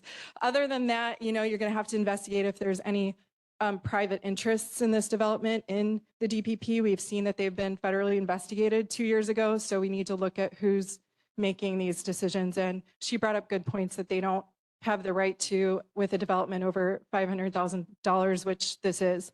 I think the two biggest problems with this are to focus on our endangered species and all of the acts that go along with that. If that's hard for you to research, I just did it in an hour on ChatGPT. ChatGPT is your friend. We don't have time to go piling through paperwork. You can look it up that way. And as well, the bigger problem is also that this is supposed to be exclusive. I'm getting displaced again. I've had to move 6 times since 2017. I'm about to leave again and just give up, but I'm going to go out fighting. I just feel that exclusive means limiting to certain people, and that's a bigger problem, and that's part of an even bigger problem that we all know about. So those are the two biggest reasons that we can argue that we don't want this. Also, the development is ugly. All right, thank you.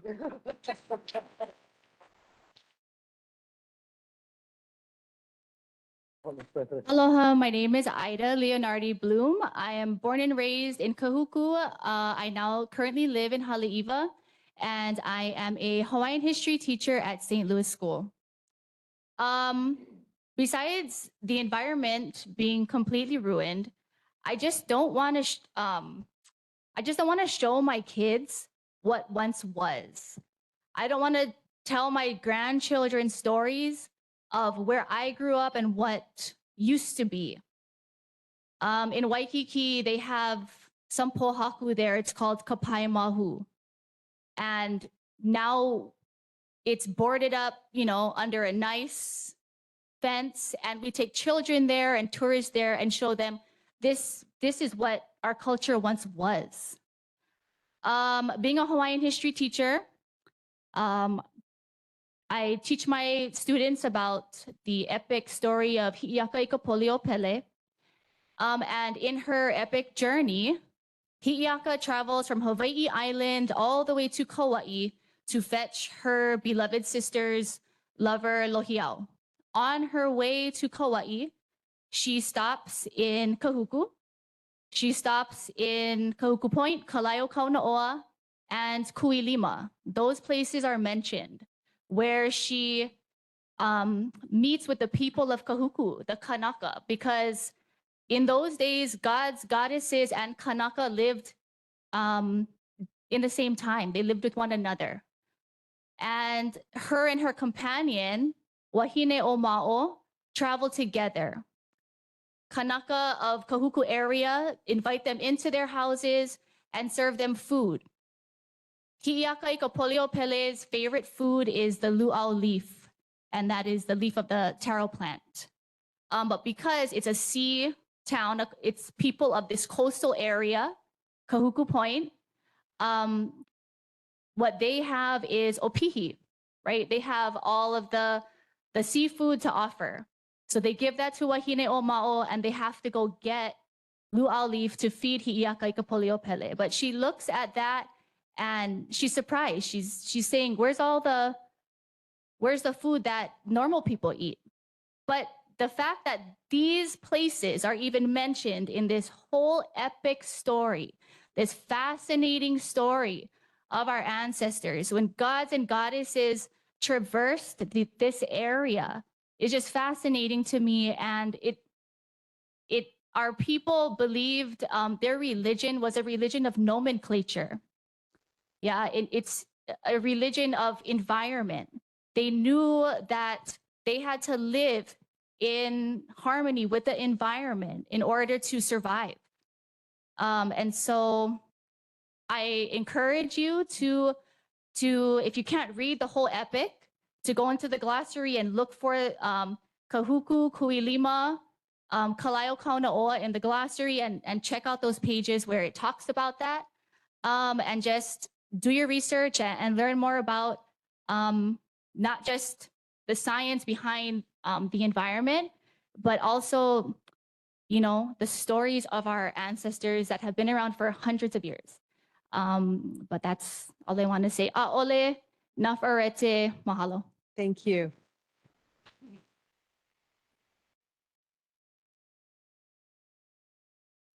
Aloha, my name's Iris Kahaulilio.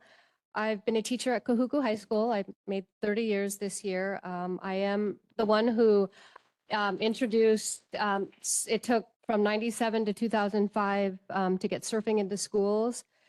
And in addition to all the concerns that have been raised as a biologist, and I participate in outplanting of native Hawaiian species, the endangered species is really concerning to me.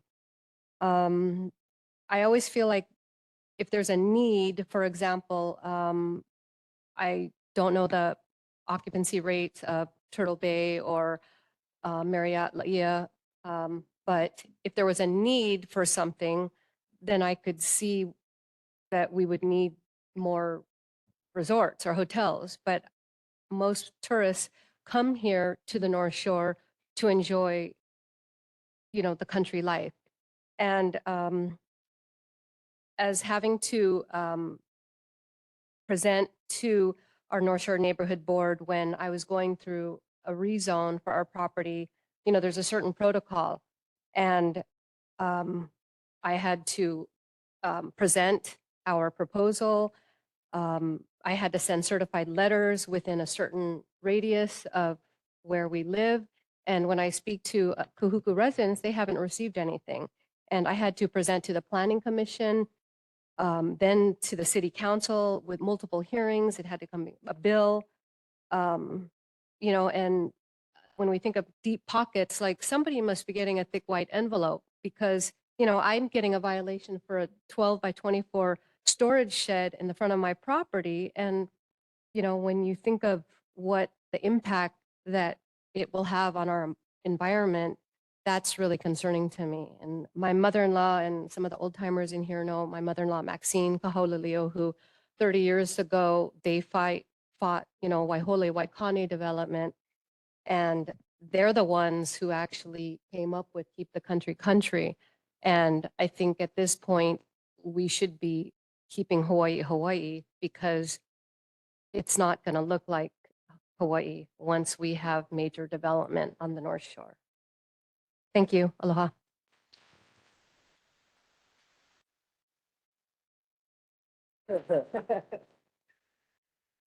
I'm back. Almost 20 years ago, I did my first Palmalu press. I was on the board. Jessica came on after I got to meet Jessica on the Defend Oahu Coalition, and everyone pretty much thought it was a done deal. These 5 hotels, 1,000 resort condos, shopping center. Everyone thought it was a done deal. And we're like, well, how are we going to get the word out that it's not a done deal? And so I just got this idea, I'll get this into a magazine. And yeah, still in debt. But anyway, it was, you know, it's an effort of love, right? I mean, obviously, I wasn't born and raised here. I've been here since 79, turned 18 over here. But my daughter was born and raised, went Kahuku, Sunset Kahuku, but I don't know, I think it's more like where your heart's at, I think. And my heart is for Hawaii and the culture, and I love the land and the people. And what I've seen is the only people that I've seen that are pro any of the developments that I've been involved in are the ones that are getting money for it. They're getting paid. And that's just kind of what I've seen. And a couple of things about Kahuku Point, that area, is we know there's lots of iwi kupuna there. What the developers do when they find, the sacred bones, they just, they pack them up and they remove them. And I like to ask, what about the people with their, the bodies at Punch Bowl? You want to build a hotel at Punch Bowl, let's just move all the bodies, right? I mean, it's the same. Hawaiian bones are, they're people, right? I just don't like that. And another thing is all the promises. We got all the promises from all the developers. Oh, we're going to do this, we're going to do that. We're going to get you a daycare center. Oh boy, let's do it, right? Let's destroy the entire area for a daycare center. But when they built the first hotel, Kuilima, and I used to take my daughter there. We used to go play in the pool, right? We go there there was no anybody. We go get drinks at the bar and the kids would play in the pool all day. You can't do that anymore, right? That's not, so I just don't trust. So Arete, the question is, how can we trust you? Are you gonna, we can take your ancestors' bones and just kind of, move them because we're gonna build there.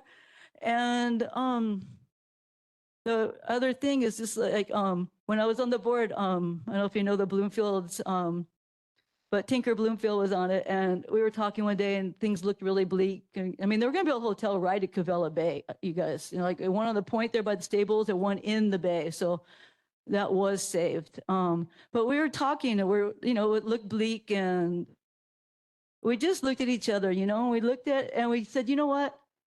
At least we can tell our grandchildren that we tried. So that's all we can do is try. Aloha.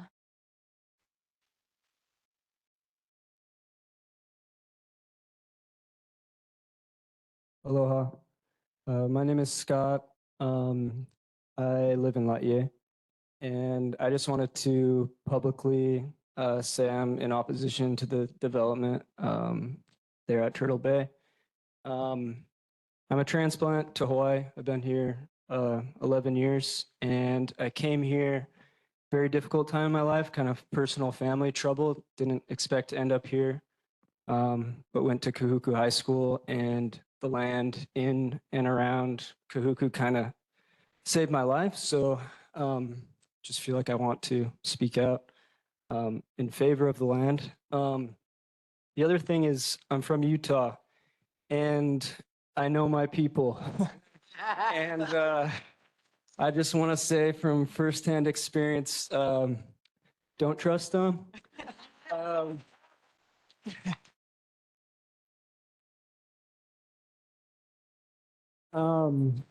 These are people that I know. These are people that I know very well. I know their ideology. I know they will promise you that they're trying to do things right. But they're just, it's smoke and mirrors, like what was said before. It's taken me a long time as a resident here to even understand the history, and people that are going to buy these condos at $6 million, they're not going to make an effort to know the history or to understand the community here. They might come here for a month and then they'll be gone. So I just wanted to say very strongly that I'm against this, and it doesn't represent all transplants. And I'm against the development. Thank you.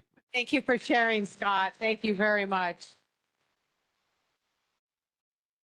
Okay, at this time, I'm going to open it up to board. We do have a request for a motion, but we can take some board comments first if we'd like, and then I'll open up to see if somebody, yes, Michael.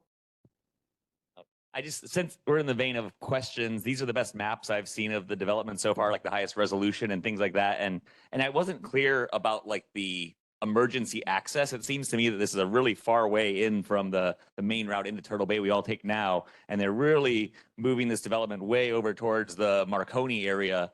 And on some of the maps, it looks like they maybe are extending the road further than it's shown in other maps. And in one of them, it has an arrow in it.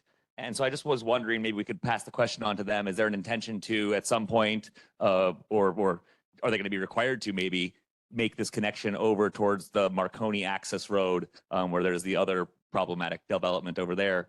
It seems like from the map, it maybe looks that way. So I'm hoping we get some clarification on if there's an emergency access plan. Is everyone going to be funneled back from this development back towards Turtle Bay and out that one little road right there? Or is there going to be another access over more on the Marconi side? Great question. We'll get a response for that. Okay, Charlene. Hi, I've been to the January 22nd presentation at Sunset Elementary School, and I took the tour with Rete, in the little golf carts. We went around, and I've, been talking to the community and looking around, and I just found one quote that was really interesting in the newspaper or somewhere, where it's the gal from Rete said, "Oh, I've talked to hundreds of community members." And then I realized, because I didn't get to go to the Cuckoo presentation, that she talked to them. She didn't ask anything. They were not allowed to respond. There were no questions permitted. They just said, "Look what we're doing, and look how wonderful it is." But I think that's an emotional response, and I think that's a smoke response. But the key here is the law. The law is the law. And I do have to say that there's a problem with our city and county and state and DPP officials that just do whatever they want without looking at the law. I mean, the Supreme Court's very clear. You cannot, there's no time limit on ESI. I find that absolutely amazing. And look how much has changed in just a few years. And I think it's of absolute importance that they get a new ESI. And this is not for the community. This is for people. I can't afford a $6 to $8 million condo, and 10% of affordable housing. That's certainly not going to be next to the clubhouse there. I have a feeling, So I'm just saying there's a lot of issues, but I think really you've got to look at the law here, and they don't have the discretion that they think they have. Thank you. Okay, Bob. I want to put a shout out to Jessica doing an amazing presentation tonight, and her crew.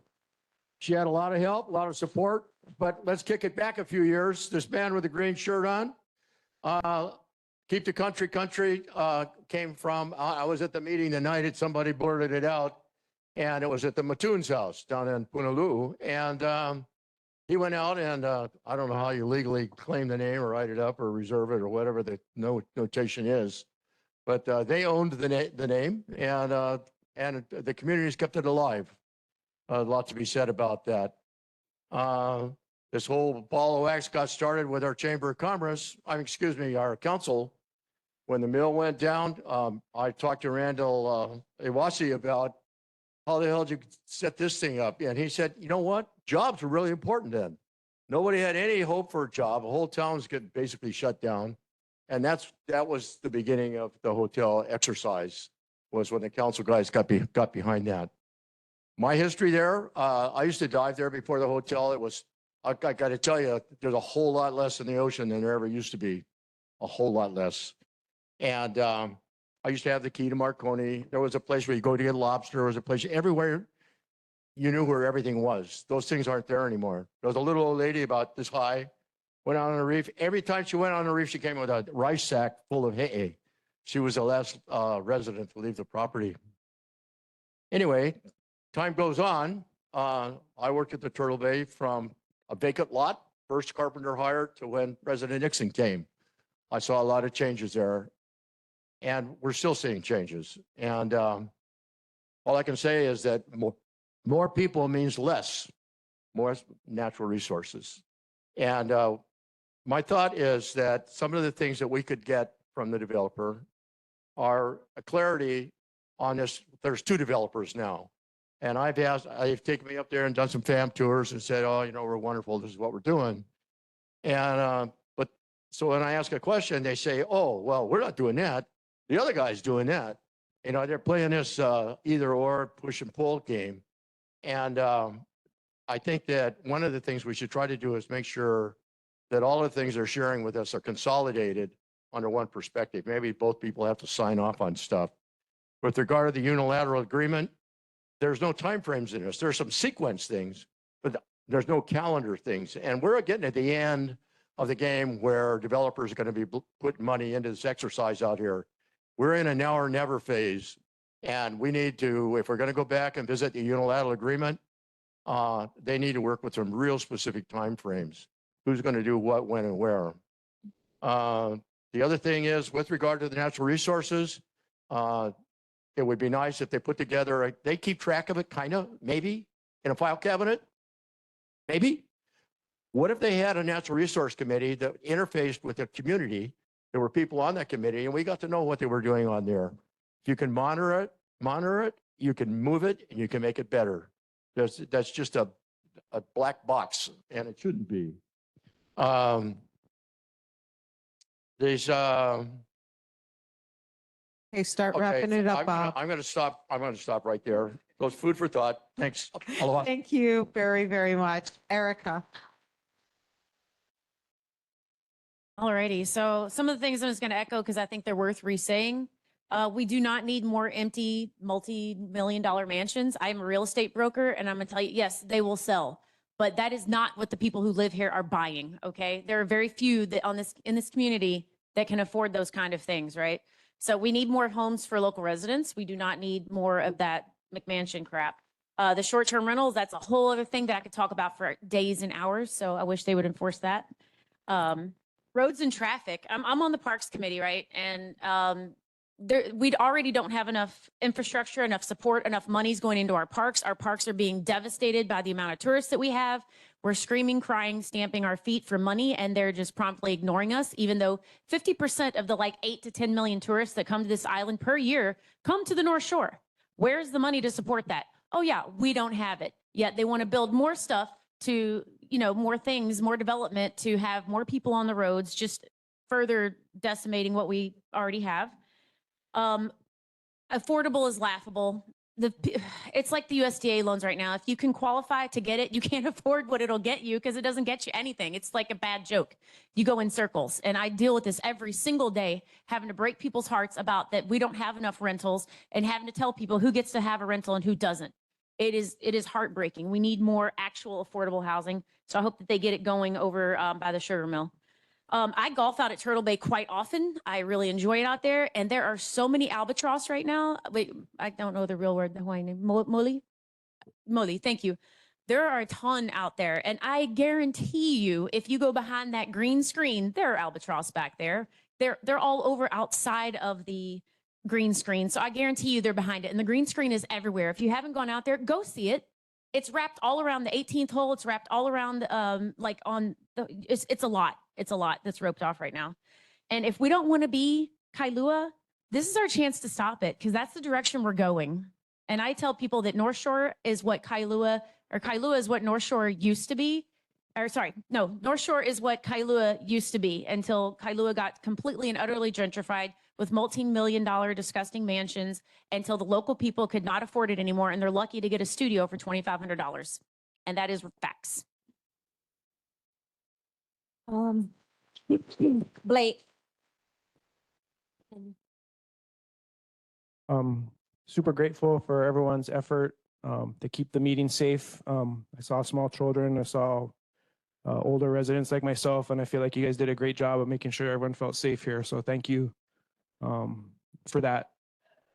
I want to mention real briefly that all the hard work that the community has been doing for decades has obviously led to many important successes due to a lot of the people in this room and many of the people that are still working today. If I'm reading it correctly, it was approximately $40 million that the state of Hawaii and other partners put together to protect around 1,000 acres at Turtle Bay. I don't think anyone should shy away from asking for tens of millions of dollars when it seems like every other news cycle we're told that the state of Hawaii has a budget surplus in tens of millions, hundreds of millions, sometimes even $1 billion. So I know we have a very high-ranking leader in the State House representing our area. You guys probably recall it was at the community celebration for the protection of Pupukea Paumalu that the governor at that time, Governor Lingle, I think first kind of blew everyone's mind. I'm not sure if other people were talking about it at the time, but she proposed that there be a public purchase of Turtle Bay, and this is around 2008. So a lot has been accomplished so far. All of the hard work that's being documented is essential to have credibility when we talk with our majority leader and the current governor and the current mayor.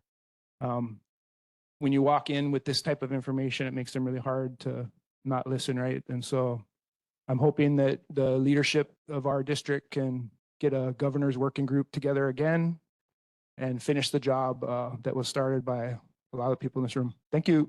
Thank you. Okay, ma'am, excuse me, ma'am, and excuse me, ma'am, not you, but the other lady, did you want to speak? Okay. Okay, you're just hanging out there. No, okay, thank you. Just wanted to make sure. Okay, go ahead, Lee. Yeah, just, we gotta really make an effort to back up Brenton Awa's, proposal to make it that, people gotta come here, rent a house for 10 years before they can buy anything or do anything with that. And this business of, affordable houses, it's not affordable for us. It's affordable for other people. We gotta make it, people live here, from here, get the first choice at it. Not this kind, oh, it's affordable houses, and everybody from someplace else buys it out because they can afford it. It's not affordable to us, but it's affordable to them. So we need to stop the influx. The parking lot is full. Thank you. Okay, any other comments, questions, or anything? Raquel, did you have a comment or anything? Yeah, go for it. Thank you, Chair. I'd like to make a motion to write a public letter in support of the Kupa-Aku-Lima petition and specifically address the requests made, items number 1 through 4, listed on page 29 of tonight's presentation of the Turtle Bay Development Community Presentation by Kupa-Aku-Lima. Okay, thank you. Do we have a second to that motion? Casey seconds. Thank you, Casey.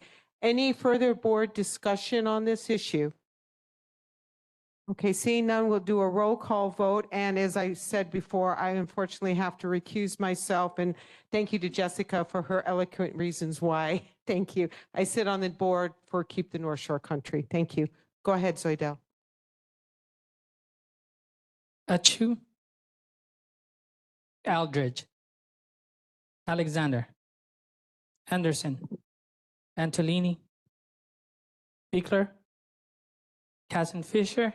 Aye. Fu, Nepcule, Lenau, Lyons, McElhenney.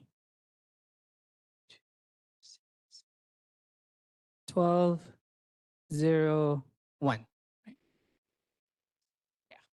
Yeah, thank you. Sorry. What, one? Okay. Thank you so much, everybody, for coming out tonight. Jessica, again, a big mahalo to Jessica. So I'll put something together and then I'll share it with you to make sure that I've got it. Okay, thank you very, very much. Okay, we still have a whole half hour, and because our elected officials are here tonight and we want to hear from them, if I'm going to kind of call people out of order, if that's okay. Representative Quinlan, would you like to come up and share some stuff? I know you've been so darn busy, and we really appreciate you coming out tonight. It was very nice of you.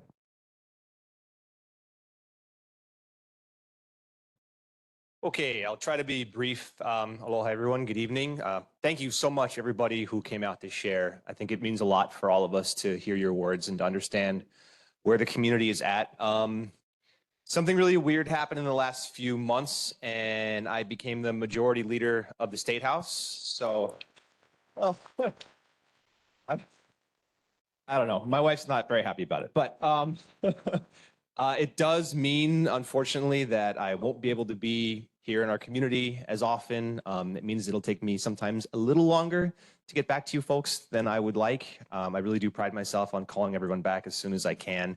And the most devastating part and the hardest part for me is that as the majority leader, I won't be able to vote no as often as I would like. That is one of the custom and practice of the majority leaders, that I have to lead the body, and when there is consensus, I'm expected to vote yes the majority of the time. There will still hopefully be a few occasions when I can exercise my purview Actually, a lot of what I'm going to be doing is behind the scenes, killing bad bills, bad land use bills, bad tax bills. You may not hear about it in the news because I can't go and take credit for it because my colleagues will get really upset at me. But that's a big part of what I'll be doing. So I did finally get a hold of an excellent lawyer, thanks to Denise, who was able to give me some insight into the Kapa'akai legal framework analysis. And essentially, in our Constitution, and this is being upheld by our Supreme Court, if you're doing a development of this size, you have to make sure that access to customary native gathering practices are respected, and you have to perform a framework. So there has to be a framework analysis at some point in the process. There wasn't one done for this particular project. And after talking to the lawyer today, it gave me hope that there is a clear pathway to litigation. So I'll talk more with you about that offline. So I'm very hopeful that the DPP will adhere to our beloved Constitution and put the brakes on this project as we hopefully can execute that framework analysis and make sure that all of our native and customary gathering rights are respected. Landfills, yikes, okay. So this was kind of sprung on all of us out of the blue. I think that, yes, the city is in a bad position, but I don't think that that's an excuse for taking chances and rolling the dice with our fresh water supply. Once again, I said on the news the other day, this is as angry as I've ever been in my role as your representative. I'm still sort of in a state of furious shock. But together with Representative Peruso and with the able assistance of our Councilmember Matt Wire, we have introduced a bill in the legislature that would specifically prohibit the siting of landfills above aquifers.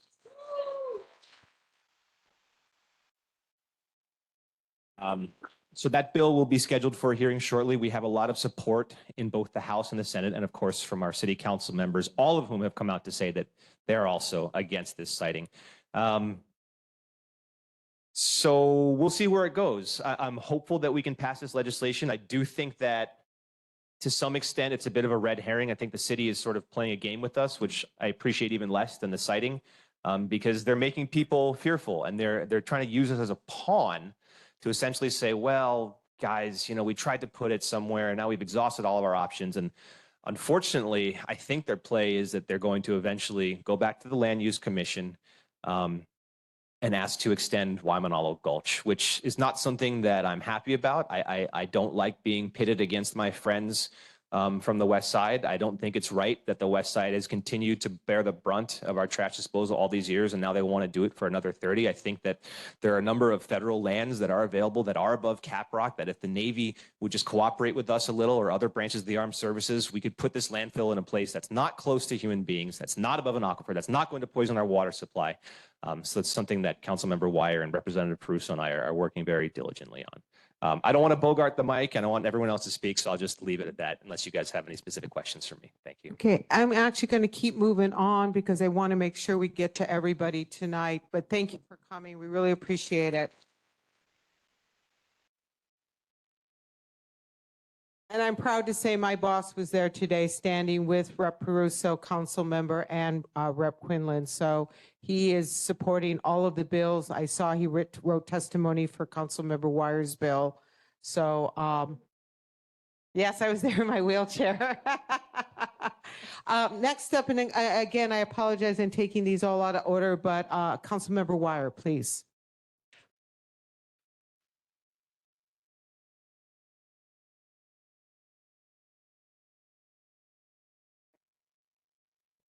As have you, I know. Mahalo, Chair. Aloha.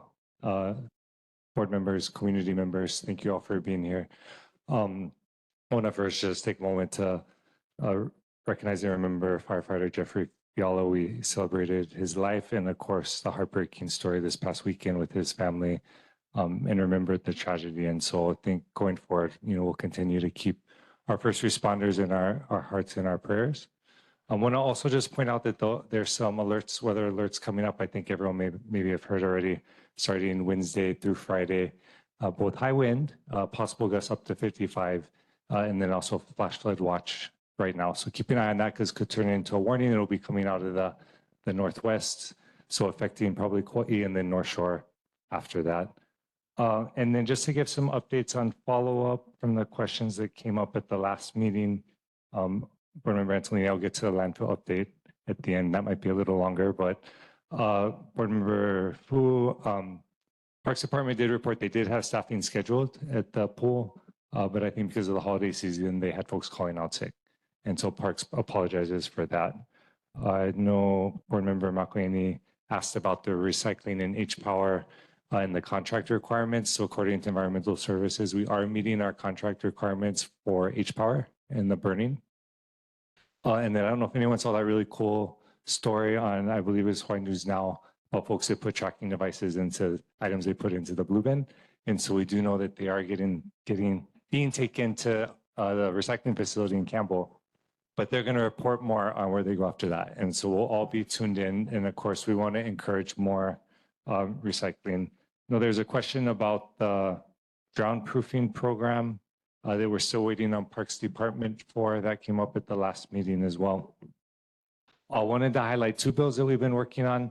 One is our down payment assistance program, and it would be expanding down payment assistance, a 0% loan for folks to help them get into housing, because the current program, because it's federally funded, has income restrictions. And when we look at the income restrictions and then look at who qualifies as a work or who is a working family, right? A firefighter and a teacher sometimes fall outside that. And of course, where our market is, they can't qualify. And so we're looking forward to that. And then also been talking to the department about a cesspool conversion grant program, because we know that's really big need. And we're hoping to use that resilience fund that the county passed recently to fund that. And so we'll keep you updated on that. Appreciate all the work of Kupa'a, Kulima, and Jessica in diving into a document written before I was born. And so mahalo for that. And just to give you an update on where we're at, we've been in conversations and are working on having a meeting with DPP and community members to, I hope, get those questions answered. And then we can bring that back. But of course, I think, you coming back, of course, I'll defer to the board, would be a great next step as well. As I mentioned at Kolaloa Neighborhood Board, I think what we're working towards is having specificity for any UA amendments that we put forward or potentially put forward. Understanding that, as I mentioned before, anything we put forward would go over to DPP, be evaluated, go to the Planning Commission, then come back to us. And I think there'll be an opportunity for continued community conversation. And so I think it's ongoing, and I am grateful for everyone coming out and expressing, just how important this is. And so I just encourage you to continue to do that, because it keeps it at the forefront. And then, of course, with the department, we can continue to get more answers and then get to a place where we can maybe resolve some of these outstanding questions. Regarding the landfill, just want to mahalo Representative Quinlan and Representative Pruso and the bills that they put in. We do have a resolution tomorrow that we introduced with Councilmember Cordero, who represents Red Hill, and we're hopeful that it'll pass. And it's just affirming the city's longstanding commitment to protecting our water resources. And, as Representative talked about, I think that's we're just setting the starting point, because I think that's really what we just need to acknowledge in standing with Board of Water Supply. And from there, I think then we can have the conversation about locations. Some folks have brought up federal land, looking at the limitations that exist. If we go down that route, it's most likely going to be Lualua, which is on the west side. Of course, Mayor laid out, in addition to putting above the aquifer, two other options, one being extending Wamanalo Gulch, and then the other being amending Act 73 to put it in the quarry on the windward side. And so I'm not getting into that now. I welcome input from folks on their opinions. But for me, I think protecting our water resources and prime agricultural land is a good starting point. They say, let's all agree on that, regardless of what district you're in. Sorry, I think I skipped in line, Chair. No, go ahead. I apologize. I wanted to say mahalo to Dr. Fox for being a part of a lot of these conversations. I do think it's divine intervention that we have a community member and someone at CCSR being at the North Shore Neighborhood Board. And so mahalo for all you're doing, and look forward to working with her. Thank you. So council member will be here for a little bit. So if any questions, ask him. Just so you know, the landfill will be on our March agenda. And they also asked to talk to us about sewer rates. I said, fine, whatever. Not that we have really any sewers out here, but So it will be on our agenda. Roger Babcock will be coming out. My boss will be here. We'll hopefully, our representatives will be able to make it if the timing works for them as well. So I'm going to move on to Dr. Fox, and then you're our cleanup girl. You're our sweep up girl. Thank you, Representative. And by the way, we are very grateful to have Dr. Fox, given her expertise, especially in our community. It's very, very important. Thank you. Oh, mahalo. Ano ai me ke aloha kako, aloha pakahia pau, board members, neighbors, ohana, friends. I am the Deputy Chief Resilience Officer for the Office of Climate Change, Sustainability, and Resiliency. I'm also a resident of District 2. So thank you to our councilmen. I just want to make sure that I'm following up on some of our questions from board members from our last meeting in November. And then I also just want to make sure that I'm providing our update for this month. And so as shared earlier tonight, ocean safety is top of mind. I'm happy to be working with the Department of Ocean Safety and the Mayor's Cabinet. And we're actually seeking ocean safety candidates right now for public service in our newly establishing Ocean Safety Commission. We're looking for 5 individuals who will provide recommendations for ocean safety improvements across the islands. And so interested candidates should submit their resume and cover letter by this Friday, January 31st, 2025, to the following email address, mdoffice, that's mdoffice@honolulu.gov. And then I want to make sure I get through the follow-ups from our last meeting. So there was a question on the mayor's stance for Sharks Cove, and the mayor, he continues to be open to a potential friendly acquisition and did provide a letter to landowners to support what was brought up earlier this evening for the support for North Shore First Responder Center and making sure that those services can be done right up here. There was a question for the Office of Climate Change, Sustainability, and Resiliency to make sure that we were staying on top of the wind turbine 1.25 mile setback. And so that legislative hearing went through its 3rd reading.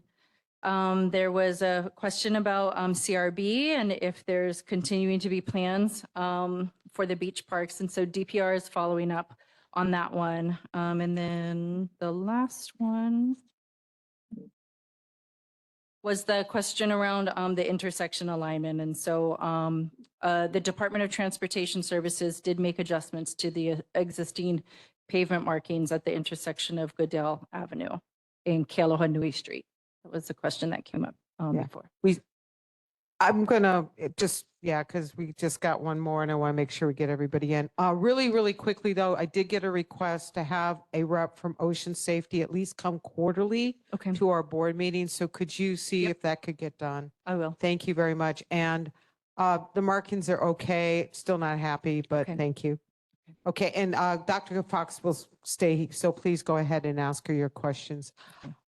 Clean up, the home run sweep queen. Representative Peruso, thank you so much for being here tonight.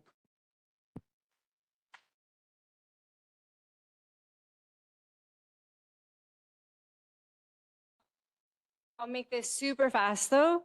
Aloha. So nice to see so many folks out. Chair, board members. I'll be really quick though and just provide an overview of the most important items. The first is HB 969 is being heard Thursday morning at 9 o'clock. So you have an opportunity to go onto the Capitol website, submit testimony, short or long. We're going to compile that testimony and then also send it to the mayor. So it's going to have a dual function. And that will be the first committee that bill goes to. It goes to a more difficult committee following that. So it goes to Water and Land and then to Judiciary. I sit on Judiciary. Okay. And then, so we're really focusing on that bill because it does prohibit citing a landfill over the aquifer. And that's the main question before us right now. We did pass a measure out of EEP today, which is Energy Environmental Protection. around extended producer responsibility. So I want to encourage this community. I know that we're already really active in this space, but to be thinking about recycling, reducing, and reusing in much more proactive ways. And I am hopeful about working with the county in that space. I've introduced multiple bills designed to protect ag land in this district, primarily from speculation, both from foreign owners, but also from folks who are coming in and just flipping the property, waiting for rezoning, and then just flipping and making a profit. So introducing legislation to that effect, along with some other bills, which we can talk about later. I know it's getting really late, but oh, and I also wanted to mention we have a legislative internship program, and we have 2 community young people who are serving as interns in our office. So one of them is Annie Kuehu. Some of you might know her mother, Teresa Kuehu, who's very active in the community. So yeah, it's quite a pleasure to have seen her growing up, and I'll get to work with her. So thank you everyone for coming tonight, and I think I'm done.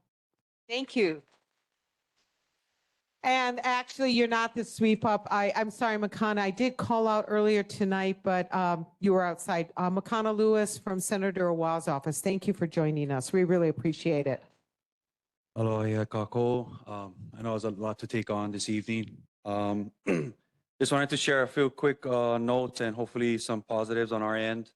Wanted to share that SB 1006, which prohibits foreigners from purchasing land within 10 miles of military land, will be heard on Friday. And we also have some other hearings with also have SB1 to do prohibiting foreigners from purchasing agricultural land, as well as Senator Gabbard having a SB 245, which prohibits certain entities from owning agricultural land as well. Senator Awa will be posting on his website to how to get involved and how to get engaged with the upcoming hearings and how to testify. Other updates is with the Wailua field, finalized designs with consultant, submitted for approvals.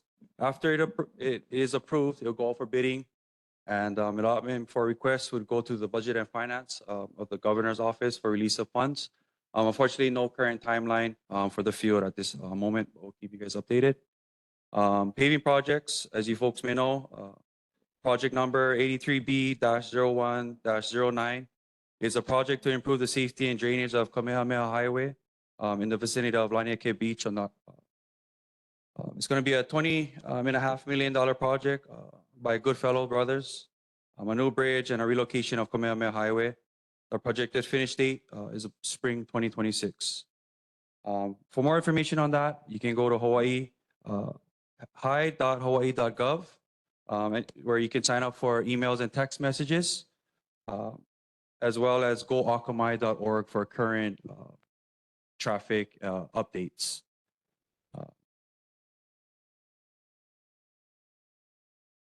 Goakamai.org. I'll be able to share more information. I can forward some contacts to Kathleen.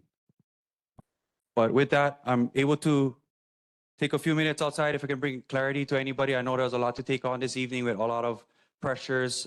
I, a parent myself, can understand that there's a lot going on, and I really appreciate you guys' time, being here and wanting to be engaged with the community. So I'll be out here to answer any questions, and I'll be emailing you, Kathleen, with more information. Thank you, Mahalo, Makana. We guys. really Aloha. appreciate it. Mahalo.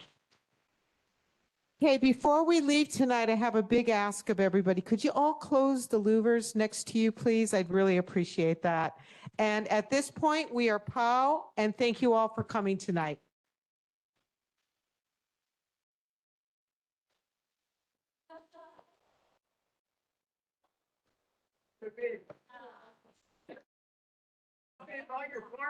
Farm lots, we're gonna go.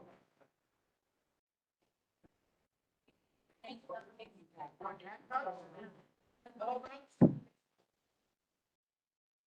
like this is short.